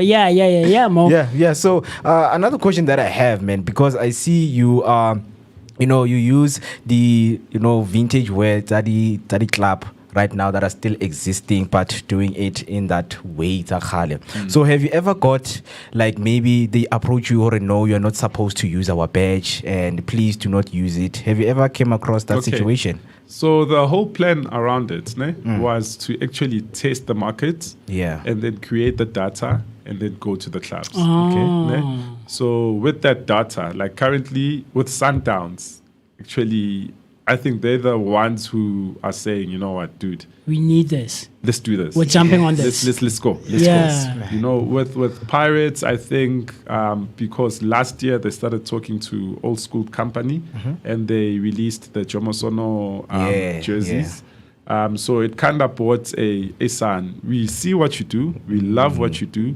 But now we're already contracted to this guy. So what ways can we work around it? You know, with Chiefs, I'll be honest, they haven't even responded to me. You know? But But have they seen what you're doing? It, yeah. I've proposed to them. I've written emails to them. I've sent everything to them. Even in fact, 4 branches. I've done jerseys for 4 branches. Yeah. You know? So it's not as if they don't know They about don't know it. about it, yeah. You know, maybe if it was a matter of I did it behind their back, then I'll be infringing on you know, trademarks and patenting and you know how that works. You know? But in all the clubs, there's ongoing conversations. But the thumbs up so far, Sundowns and Swallows. Well, Swallows are not, you know, but they were like, hey, dude, we love for the fans. To give them that nostalgia, to give them that feel good, that history. Go with it. Yeah. I love interesting. it. Interesting, man. Very, interesting. very. Because I mean, as someone who loves soccer, man, a Chiefs fan, by the way. I mean, it's you know going back to retro, man. I think they were sponsored by Kappa back in the days, and they tried to bring these retro T-shirts, but it's only gonna be limited. And they don't understand there's a huge market for these things, and people want to see themselves wearing those things. But kudos, man, for what you're doing, and please continue. Definitely. I would love to be one of your customers. Yes, me too, Mo. Definitely. Yeah, man. So getting into Vault, man. What is Vault? Tell us more about Vault. Okay, so Vault is in the history of Vault or the House of Vault. Okay, the House of Vault. Let me start with Vault. So whilst I was in Vestec, rocking, you know, my vintage clothes, one guy said to me, dude, you look like John Travolta from the movie Grease. I think the movie came out like 1988. Ne? Yeah. And then after that, they called me Travolta. And then Travolta later on moved to Vault. And then in 2015, that's when I said, you know what, let me formally now. Because I've been going solo from 2005 to 2014. And then 2015, I then decided to register the company, House of Vault. And then that's when I decided to do House of Vault. And then with House of Vault, it's a label, signature label, you know, that looks at the client, you know, to say what the client needs, you know. So you get 2 different types of labels in terms of fashion. So you have a label whereby you have your own range and you tell people to go buy that. And then you have a signature label, designer client or label, that you allow your clients to come to you and tell you what they want. Like, for example, if you want to, let's talk about Versace. Okay. Versace has retail, right? Yeah. But if you're going to the red carpet, you know, let's say you're going to the Grammy Awards. Yeah. You would go sit down with Donatella, tell her how you'd like to look, and then she'll design something specific for you. So now that's a signature label, right? So how I operate is exactly that. I allow the client to come in, take their needs, consult them, and then I then say, you know what, because of your needs and what you've given me, we feel best. Let's go for this look. What do you think? You know, but we're with you on all the way. Yeah. You know, it just gets a bit tricky when someone comes already with the look. You know, they say, I want to look like this. Like this. You know? And yeah, because I remember I had a matric dance dress last year. This beautiful woman, lady, she's 18 and she's size 42. And she came with a picture of Rihanna. You know? And you're like, okay, maybe call in your parents. Let's take you through the process of what would look best on you. On you. This design is great, but this would be better. Yeah. You know, and she called me the day after her matric dance with tears to say, you know what, you were right. Yeah. You were right. Had I gone with that idea, it wouldn't have worked. Yeah, it was going to be Yeah. a disaster. Yeah. So, Anakokhai, perhaps you're wondering, Khore, what is Mpo talking about, or what are we talking about when we're talking about the House of Vault? Like he just mentioned that it was established in 2015. The journey of House of Vault began with a passion for fashion sparked in 2000 when founder Mpho Kwan was first exposed to modeling. Receiving retail vouchers as payment for fashion shows, Mpho struggled to find clothing that matched his unique style, particularly inspired by Lenny Kravitz. As you can see, of course, on our screen there, this inspired him to study fashion design in 2002 after matriculating. So very cool stuff. So I was going through, photos of Lenny Kravitz because I remember the name, but now I want to have like a proper picture, and now he mentioned John Travolta in the movie Grease, and I'm going through those pictures now as well. So this is how you looked, and I can imagine you rocking this style, man, and walking through the corridors and the grounds, and just in school, back in your varsity days. You know what I wish I grew up in the times of social media now. Then, there's so much I could have just captured. And then Jay, you had a camera, Phones didn't have, we had 3310s, and so there's not much that was captured, just only a few here and there, but all it may. And I'm sure now it it all boils down, or it comes together now in the things that you're doing now, and the garments that you're creating now. Hey man, I came from Lenny Kravitz, and then there was a time I rocked the John Travolta Grease style, and then I found myself going into the whole retro and vintage style. Now finding yourself creating original garments from the House of Vault, man. It all comes together and it's full circle. I'm sure it feels for you, Khore. This is where now I'm finding myself creating very nice jerseys, but with a modern 2025 feel and style to it, man. Such amazing stuff. Mo. So another question that I would ask you: have you ever had any prominent people coming to you about designing or something? Lots. On a daily. What are we now on? March? Yes, sir. Just last month. Must I name drop now? Yeah. I mean, 1 or 2 nyana wouldn't hurt. Because hearing more you worked with, you know you're whack. Okay. I'm just trying to think of my diary recently. So, but I think the most interesting one we did, Tembisiete.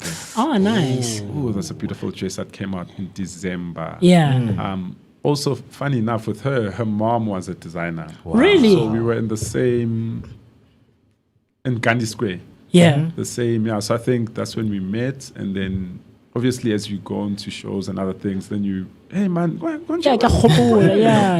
So I think that came out nicely. Also, I deal with a lot of sports guys. There's a coach, but I'm still doing his stuff now, so I can't say yes. No, definitely. No. It has to stay in the vault. There's a PSL coach that I'm currently making a suit for. He's going to a wedding next week. Oh man. So that's recent. But now let me now, as you're thinking about them, let me take you to the first one that came in. The first big name, someone who's very popular and well known in the industry, comes to you, says, Mpho, I'm going to this such and such an event. I want you to dress me. What was that like, and who was that person, if you can remember them? It was Mbali. Umbali acted Ko Yizo Yizo. This was back in 2004. Yes, sir. She's the first one actually who came in and said, I'm going to take a chance. Let's see if this will work out. And very patient with me.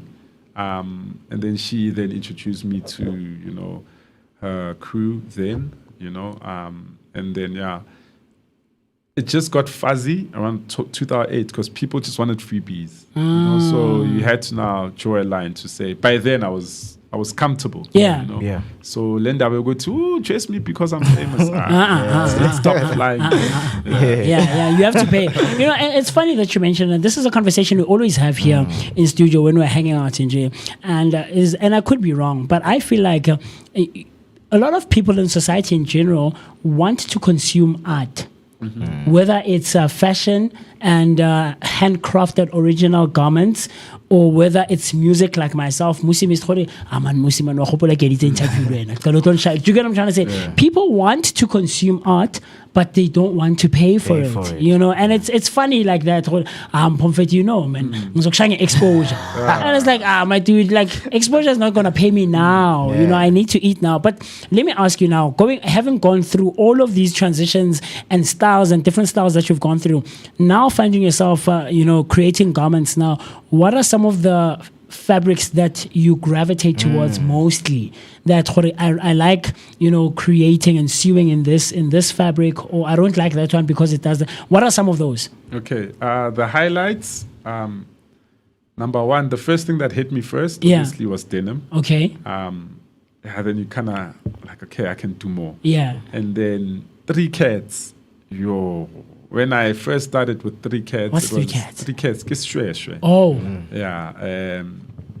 Beautiful fabric. Yeah. Very durable. Cotton, has a bit of stretch in it, and now has probably more than 200 prints, So I fell in love with shwe. And I had an era ya shwe where I'd rock shwe Monday to Sunday. Wow. And then linen, there's different types of linens. There's pure linen, there's American linen. Yeah. The more you go, the expensive it gets. You're talking, if you want a linen shirt, you need 2 meters. Pure linen is 350 a meter. So kalse lanje 700. That's so roki. Go on. Yeah. So I love also linen. It's easy to work with. Yeah. So I think I prefer those. Then your bridal shiny stuff, satins. If a client comes, let's do it. But that's it's not really what speaks to you. I see. Interesting, man. We speak about the kind of fabric that you use. So right now, to someone who is watching, because Rona Mokasi, I got 700,000 like I got money. So how do you convince people, to buy into your work? Yeah. So I think first thing that I decide, or rather, pricing is the most important thing. So a lot of designers get it wrong is the one. Yes, their work is good, but their pricing is not market related. So when I say market related, if someone is going to a wedding and someone is thinking a suit, all right. The options are, I go to China Mall, I get a suit for 500. Yeah. But no, I want to look proper. So I go to the shops. You go to Woolies, you find a suit for, let's say, 3.5 going up. So that's another option. But then you decide, I want something personalized. Then you come to me, for instance. Now, I've given you 2 already indications. You could have gone to China Mall, you could have gone to Woolies, but you've decided to come to me. Now, if I'm going to say to you, my suit is 10K, if you have it, great. But chances is you'll say, let me go to Woolies.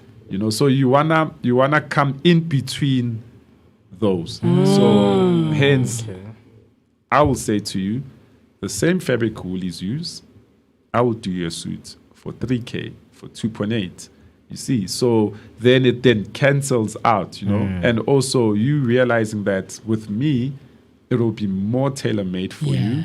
It will have a feel for you, and it will have a touch that a Woolies suit won't have. So I'll add another detail that if 2 people had to wear suits, you'd see, you go to, okay, same Woolies. fabric, but there's this detail in this suit. definitely it's not a Woolies jeans. Yeah. You know? Yeah. Yeah. I love Yo, it, Mo. bruh. So, with that being said, having that in mind now, Umpo, you tailor the suit for Musi Mystic. I'm going to a graduation, whatever the case, right? Now, metric dance or it's wedding season, it's warm outside. How do you then, as Mpo, stay or try to stay relevant to an ever-evolving fashion industry, and how do you stay up to date with all these trends and influences that are coming into the industry, in the space, and it's evolving, it's changing? How do you stay up to date and with the latest trends and all of those things? Yeah.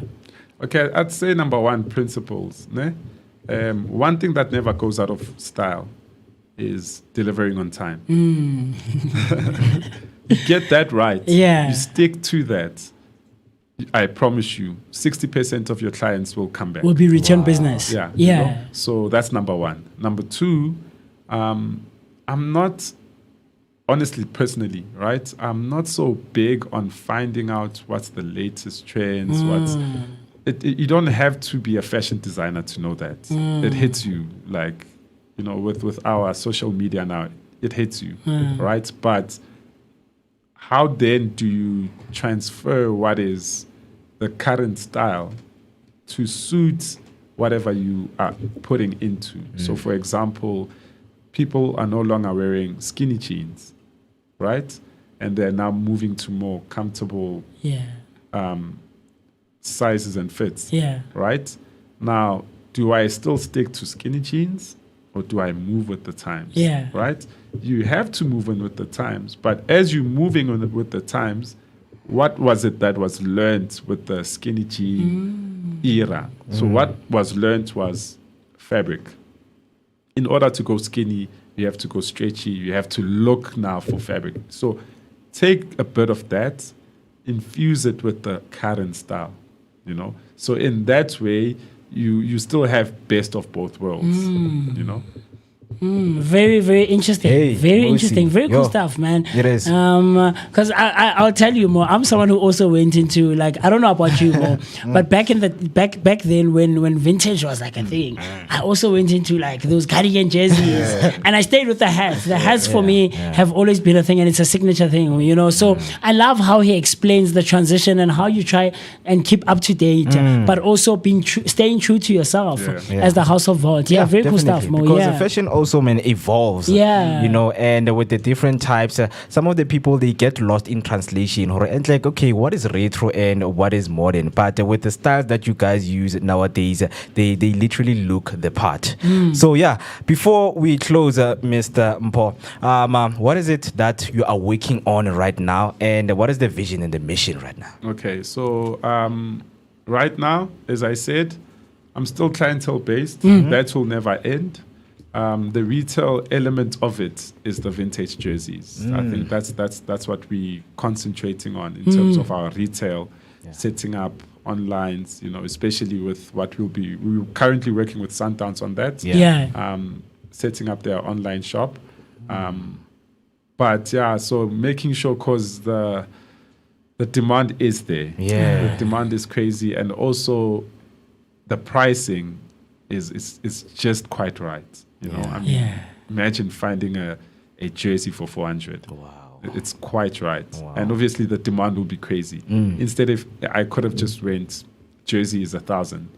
I'll have lesser demand, but maybe still have decent business.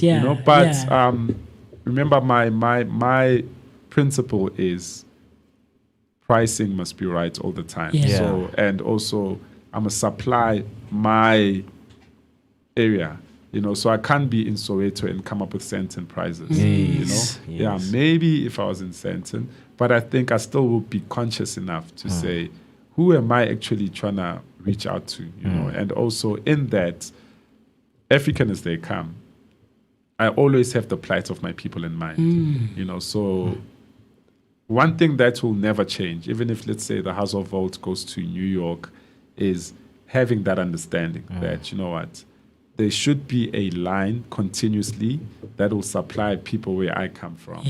yes, probably maybe I can sell a dress for 50,000. That's okay.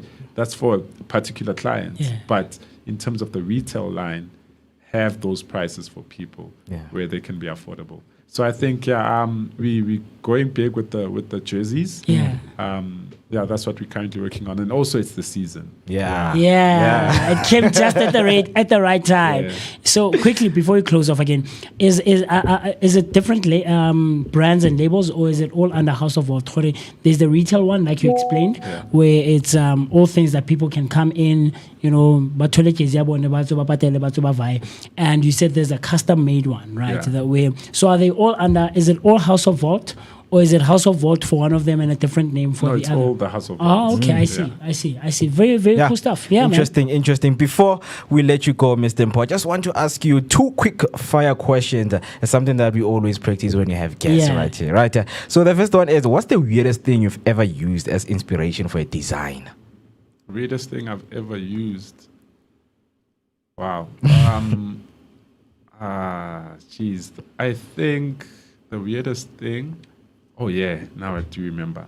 We were doing a play, so I was doing costumes for a play. Okay. Yeah. Right, and the actors couldn't get their lines right, so they then decided to say, you know what, let's go on a break. Okay. And whilst they're on a break, one of them was just reciting next to a tree, like, you know, they're reciting a poetry, you know, and they were describing this tree in a poetic form, and as I was listening to him, it then hit me. I got an inspiration of, you know, creating a range that would fuse, you know, your very strong green earth colors. Yeah. And I think, that's one of the weirdest ways I've actually designed something. Very cool. Interesting. Last one. If you could switch lives with any fashion designer for a day, who would it be?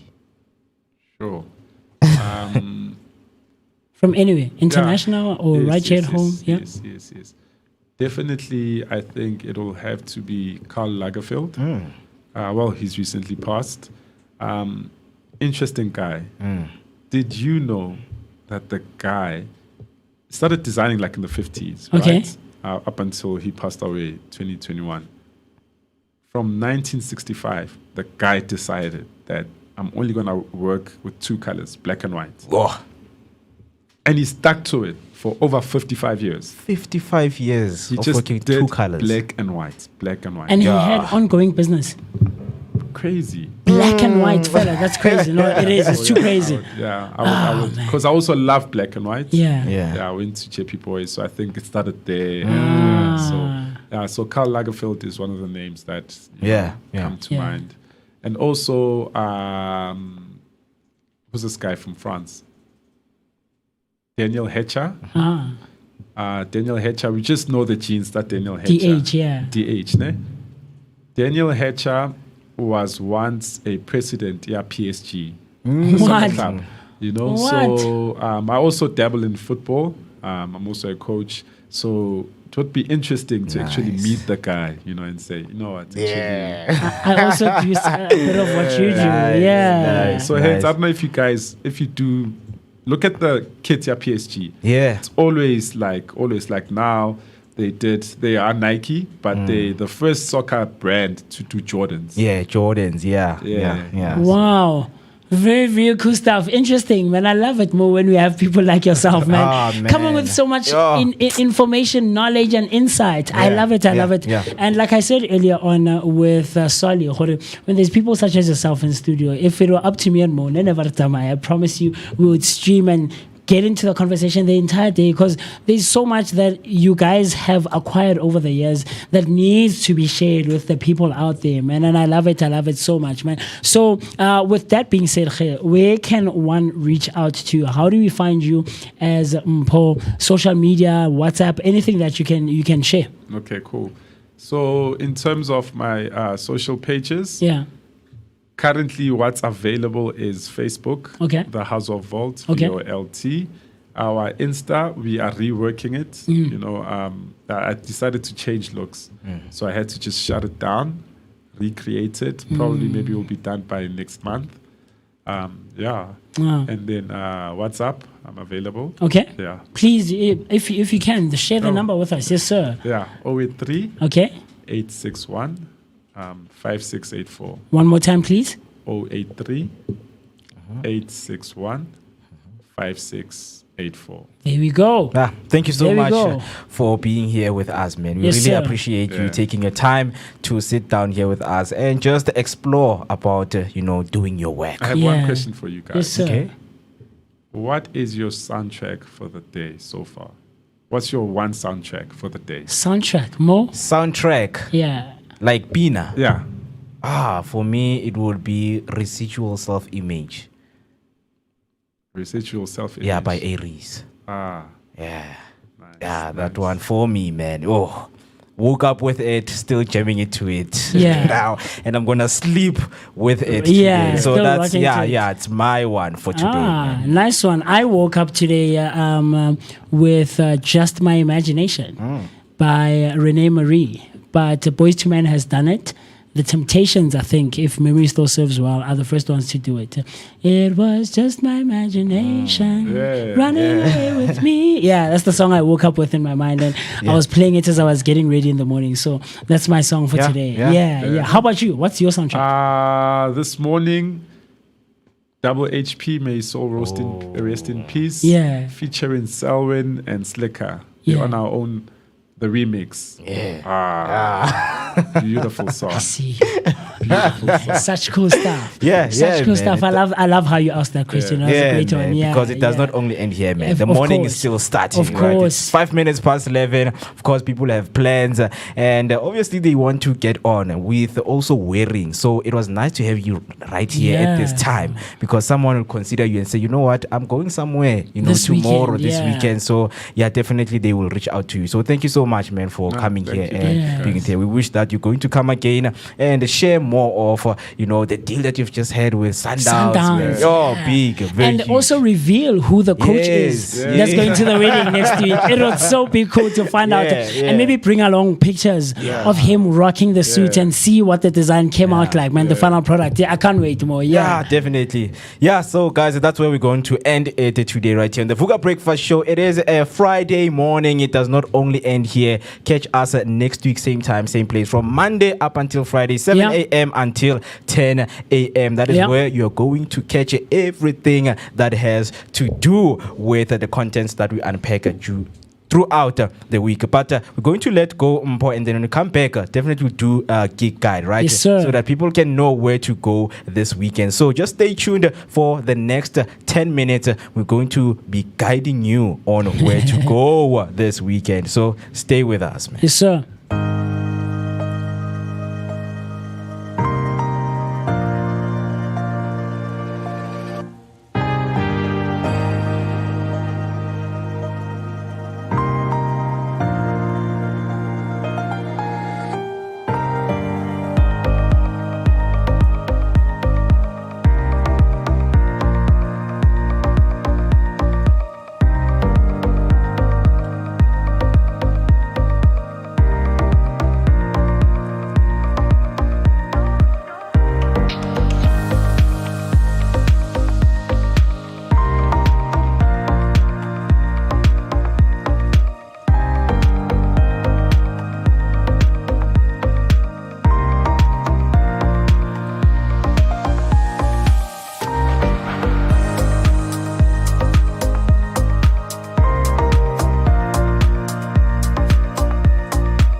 with the Vooka team as time is spent at the Vision Board and Pizza event out at Curiosity in Maboneng, aimed at promoting positivity, creativity that breeds longevity. Enjoy tasks like silent reading, vision boarding, and live performances. Vooka Breakfast Show brings you all things great and amazing with Sacred Sundays in collaboration with Wari Pizza for Vision Board and Pizza.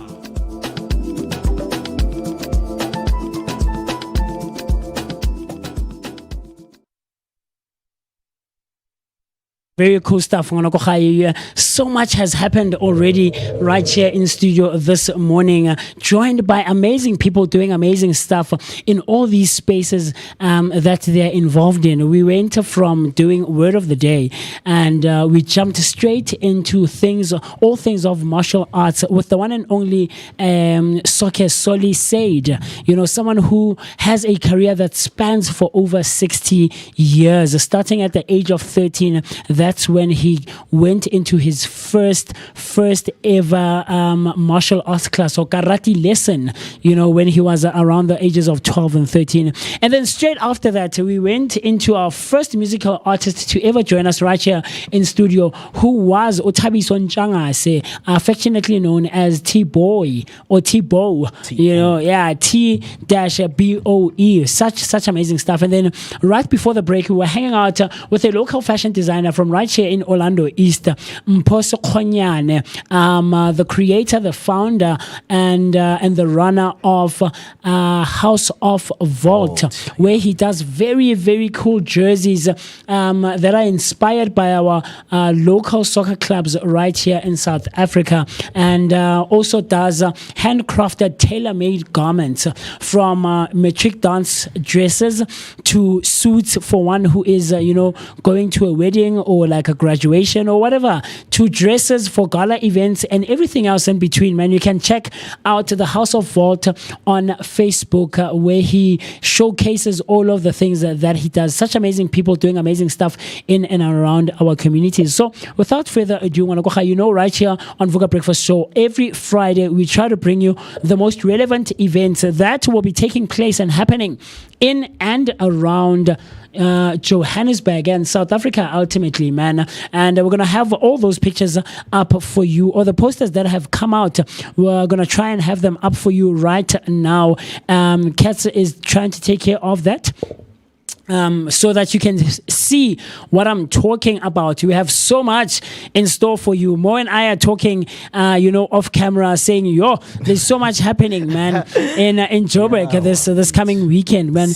You'd swear more a long weekend, like last week, but it's not. So, with that being said, I don't know, Cats, can we get straight into it? The first one that we have for you, that will be happening on the 29th of March. This is the Family Picnic All White event. This one will be taking place at the Naledi Hall in Soweto. Live on stage will be Pele Pele from Josie FM, Pushkin and Springle, Situation Trigger, Refilwe Mutsei, also from the Josie FM, Njomane from Josie FM, DJ Pro from Josie FM. So I'm assuming this is a Josie FM event, Mo. That will be taking place. Yeah, because there's so many people, so many presenters from Josie FM, Fen Masango, Tsepo Jr., Quinty, so many people will be coming through for that one, happening at the Naledi Hall in Soweto. This is not too far from the police station, or from, for Sowetans who are familiar, Kaspesi or Kakasiele, but it's also not Naledi Hall. Yeah, I think, man, if memory serves, we're not too far from Xanax. So this is the Family Picnic All White event happening on the 29th of March. You can get your tickets from Web Tickets and from Compu Ticket. Very cool stuff. 4 days to go, as they say. The other one is Letlapeng presents Mogodu Comedy Night, upstairs only. So this is in Dobsonville, Mokgorosi Street, 1418. So this is 1418 Mokgorosi Street, Dobsonville. Letlapeng presents Mokgodu Comedy Night, upstairs only, taking place on the 31st of March, and I'm assuming this is this coming Monday. Monday evening, this will be happening. So people who will be happening there, or who will be out there, is someone we had last week, right here, Lo the comedian, right? And Amu will also be there. Linda the Ninja will be there, and Denzel will be there. Bo G will be there, and this one will be hosted by Uziko Sitole. You'll know that this past Wednesday when we had Theo the Baggy Jagalas is also someone who mentioned in conversation with Afriberry and Mo, who mentioned Uziko. Zico has been doing such amazing stuff for over 10 years in the comedic spaces, and Umjigechalo also mentioned Zico. Lord the comedian also mentioned Zico. So Zico will be hosting Mokgodu Comedy Night this coming Monday at Letlapeng, 1418 Mokgorosi Street in Dobsonville, man. Such cool stuff. Plate of Mokgodu will cost 55 rands. The entrance is free, Mo. Free entry, and food and drinks will be sold at the venue. Very cool stuff. The other one that's happening out at Onions and All. This is in Pimville, I think, if memory serves well. Onions and All will be hosting a Friday comedy night. This is today on the 28th of March. King Flat will be out there. Zico will be out there again, and TT Pasha will also be there, and many more, of course. Tickets are as follows. Early bird will be 50 rand until the 23rd of March. General and the general admission will be 100 rand. The food and drinks sorry about that, will also be sold at the venue. For more info, you can contact Uziko Sitole. His number is on there. This is happening out at Pimville Zone 1, 1566 shop number 1, Mtangayi Street, out in Pimville Zone 1. At Onions and All this Friday, tonight, Friday comedy night taking place at Onions and All. Very cool stuff. The next one we have for you is Tswara Moratang. Am I reading that correctly? Tswara Moratang in presents Comedy Master Jam. The Comedy Master Jam will be happening this evening, I'm assuming, yes, starting at 7 p.m. today, later tonight, on the 28th of March. Hashtag Nete, with special performance by Pretty Flaco. Line up will be Stiga the Third Born, Kuobas Fana Restbach. Right? Yeah. And Dr. Matthews, Johnny J, Masibong Mdende, and many more, of course. The tickets are 80 rand for one person and 200 rands for 3 people.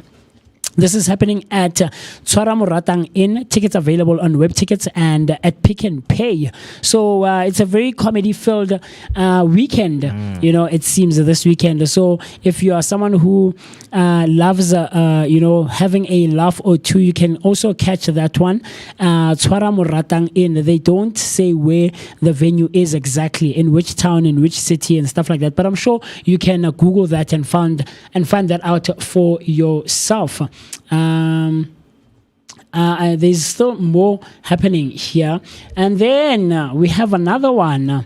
Zamakeba Communication Firm presents Emalahleni Comedy Festival hosted by Tsitsi Matlakala. This is happening on the 29th of March. Tsietsi Matlakala happening on the 29th of March, and it starts at 7 p.m. As you can see there's a lot of comedians who will be coming out there. Kiliboni Mulawuti, Smoky Nyembe, Hilda Futi, Titi Pasha is also there, Tabang, and many more, man. Emalahleni Banquet Hall. This one will be normal tickets from the 1st of March, I think at 170 rands, and then early birds tickets were 170 rand for floor seats, and so forth and so forth. So as you can see, this one is taking place tomorrow night on the 29th of March. Emalahleni Comedy Festival hosted by Tsietsi Matlakala. Very, very comedy filled weekend, it seems, on this weekend. weekend, the last weekend of March 2025. Moving right along, the other one, comedy-filled weekend, guys. Other one happening is on the 29th of March. Gates open at 4 o'clock for this one. And this one is the Val Comedy Festival by the River. Am I reading that correctly? I'm not sure, but you can get your tickets at Web Tickets and Pick and Pay as well. The general entrance for this one is at 250 rands. For the Golden Circle, it's 300, and then for VIP, it's 400. Featuring Tieho Cacao, yeah. Lila Palapa. Hey, guys. Hey, mabitso about to J Boogie will also be there. J Boogie is a funny guy, man. I know that guy. Yeah. Zico will also be there. So Zico seems like he'll be very busy this coming weekend. Chris Mapane, Ntosh Madlingozi, and Skolo Mayisa. This one is happening at 136 River Road, Montefrieda, Van der Beel Park. Very, very cool stuff. So if you're someone who enjoys comedy, man, you have so much that you can check out, and you're spoiled for choice with this one. Val Comedy Festival happening this coming Saturday on the 29th of March. Then the other one happening on the 4th of April, which will be on a Friday, is the Comedy Experience 1818. PO 1818, showcasing talent from upcoming and seasoned comedians from in and around Gauteng.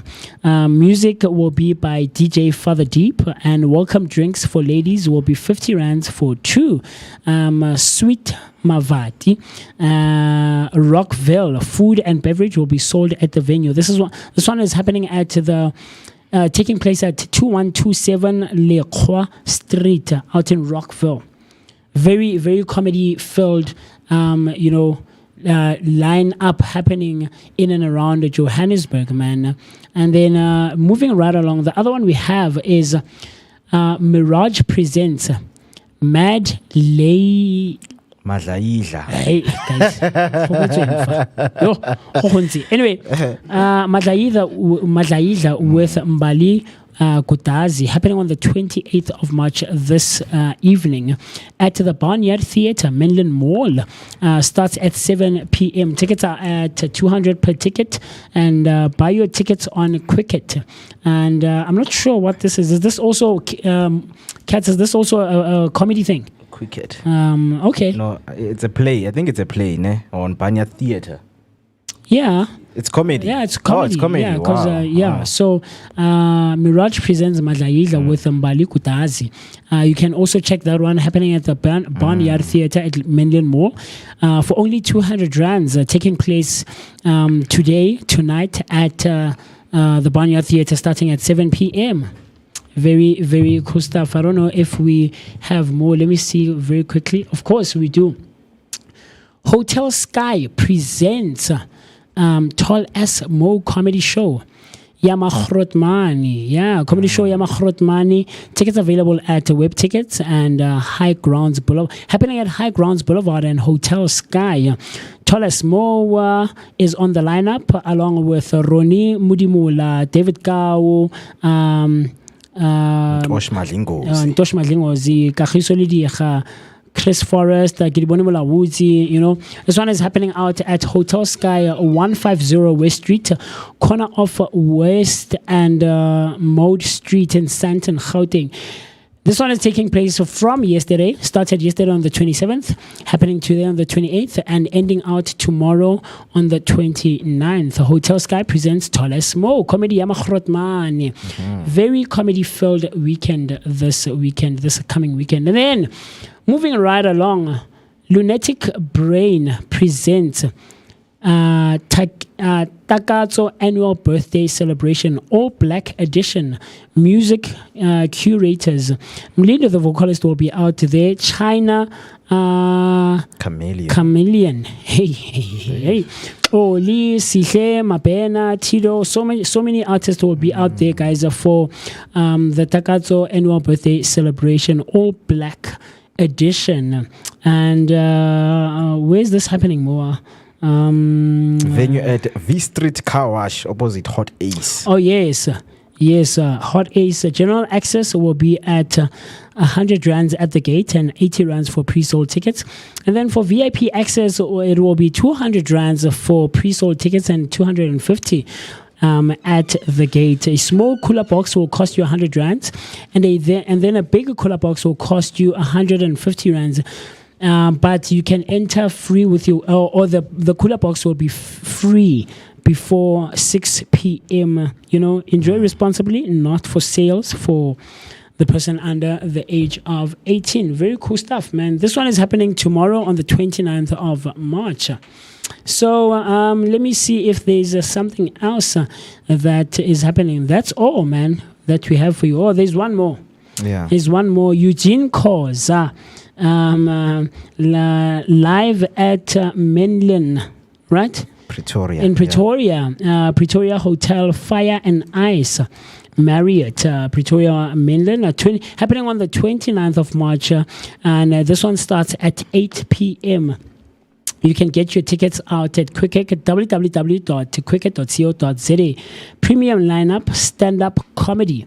Very, very cool stuff. Such comedy fueled and influenced weekend coming up.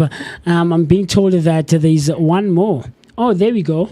And on the March, on the 30th of March, this coming Sunday, this one is happening at Native Rebels, also known as Gomaketa, out at Jabavu, CWJ. What's this? BCUC. BCUC. All right. Karibe Street. This one is happening at Native Rebels at 1345 Karibe Street, Jabavu. And doors open at 3 p.m. and the show starts at 6 p.m., closing at 10 p.m. Get your tickets also at Quicket. Early bird tickets are for 200 rands, online for 225, and then at the door it will cost you 250 rands. This is the BCUC live at Native Rebels. But this one is happening on Sunday, the 30th of March, 2025. Yeah. Oh, there's so much, guys. There is, because today on at Native Rivals, Tato Soul Thing 60 live recording happening right there, and music, the DJ, the Remembrance mix will be happening right there. And right here, there is no specific time on what the event will be starting at. But yeah, it's right there happening at Native Rebels. And then on the 29th of March, the 20-year Nostalgia presents a Summer Award nominee and Metro FM Award winner, Wicked Anger Management, celebrating 20 years of Nostalgia. Summer Award nominee and Metro FM Award winner right there at Native Rebel, happening tomorrow. Yeah, man, such cool stuff. And then there's more happening here. Summer Award nominee and Metro FM Award winner, Wicked Anger Management, celebrating 20 years of nostalgia, presents Summer Award and Metro FM Award winner Wicked. This one is happening on the 29th of March, which is tomorrow, out also at the Native Rebels, man. Very, very cool stuff. Let me see. There's still more, man. This one will be happening at the Bertrand Cafe. It presents African Child with Djembe Beat, drum interactive lesson. Such cool stuff. I've been at the Bertrand out in Maboneng. Very, very cool stuff. 100 rands per person. This one will be happening. It happened, I guess 2 days ago on Wednesday, but it will also take place on Sunday from 6 p.m. Secure your reservations on the number there below. The Bertrand Cafe is out at 296 Fox Street, GP's Town, Johannesburg. Very, very cool stuff. An interactive drum lesson with African Child Djembe Beat happening at the Bertrand Cafe. Such cool events happening in and around Johannesburg. And closing it off with Curiosity, out at Curiosity, also in Maboneng, right, Shimi? It's in Maboneng. The Vision Board and Pizza will also be taking place this Sunday at Curiosity, in collaboration with Mwari Pizza. I'm assuming again this time around, and Creative.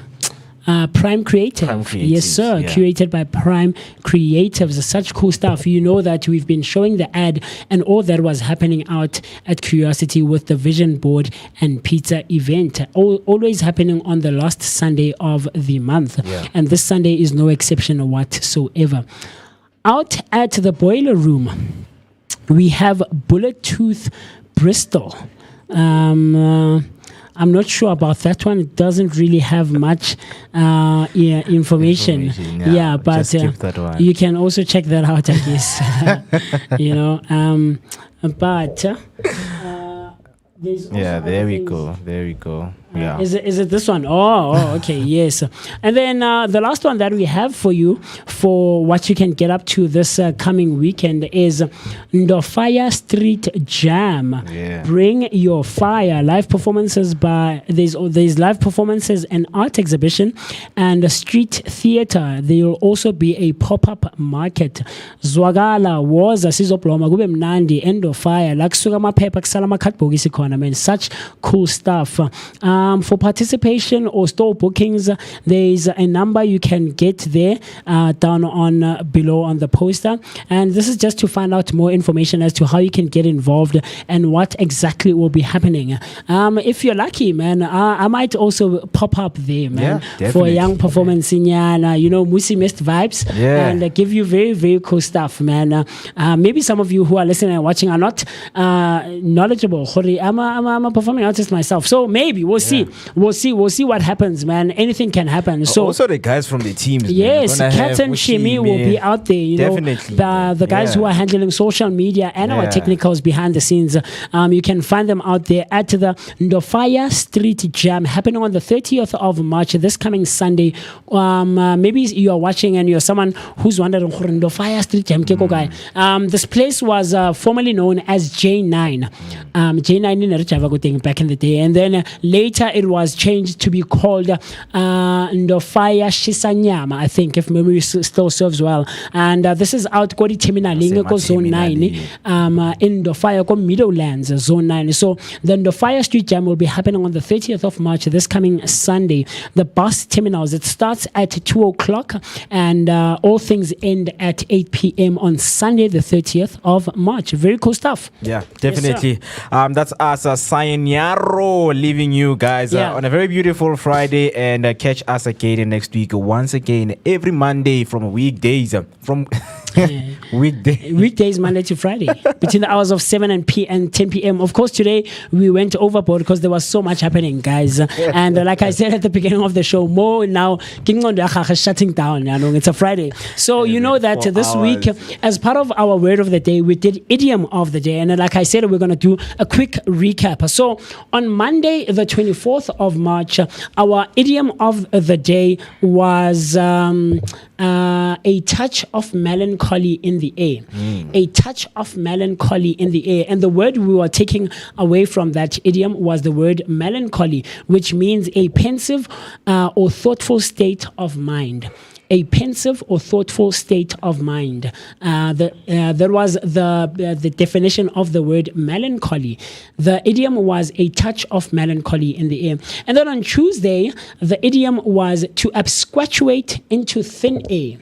To absquatuate into thin air. The word, of course, for that day on Tuesday, the 25th of March, was absquatuate, which means the act of departing suddenly, unexpectedly, or secretly, often without informing anyone. The word is absquatuate. And the idiom for Tuesday, the 25th of March, was to absquatuate into thin air. And then on Wednesday, 2 days ago, the idiom on the 26th of March was throw someone into a state of discombobulation. Throw someone into a state of discombobulation. The word, of course, we took away from that one was discombobulate. And this means to confuse, disconcert, or upset someone. It's a fun and fancy way of saying someone is feeling confused or disoriented. Discombobulate. So the idiom for Wednesday, the 26th of March, was throw someone into a state of discombobulation. And then yesterday, on the 27th of March, on a Thursday morning, the idiom of the day was left nonplussed. You remember that one, Mo? To be left nonplussed. And the word we are taking away was nonplussed, which means being so surprised and confused that one is unsure how to react. Nonplussed means to be so surprised and confused that one is unsure how to react. To be left nonplussed. And then, of course, ending it off or closing it off this Friday, this morning, the idiom was as ebullient as a champagne bottle. As ebullient as a champagne bottle. And the word for today we're taking away is ebullient, which means overflowing with fervor, enthusiasm, or excitement, being highly spirited. Overflowing with fervor, enthusiasm, or excitement, being highly spirited. This is ebullient as a champagne bottle. So, all of this is aimed at you and I, and of course, everyone else right here in studio, at improving our day-to-day spoken language and as well as ultimately our vocabulary. So, I hope you found those very informative and informative and educational and knowledge based. So yeah, man, with that being said, we are signing off. Mo and myself and the rest of the team will see you next week, same time, same place, with no exception whatsoever, bringing you all the relevant stuff. This is your daily dose of what, Mo? Come to me. Yeah, man, of positivity. Come on, man. The Vooka Breakfast Show, man. Yeah. Monday to Friday, 7 p.m. right here. Vooka Breakfast Show brought to you by the Blinko Network. This is us signing out. From myself, the one and only MOOCEE Mist. My name is Musi Mist, and I couldn't have had such an amazing time with you. I enjoyed every second of it, man. Yes, sir. And my name is Muketi Maimane, aka Max for maximum temperature, the son of Mother Nature. Generator. Signing out.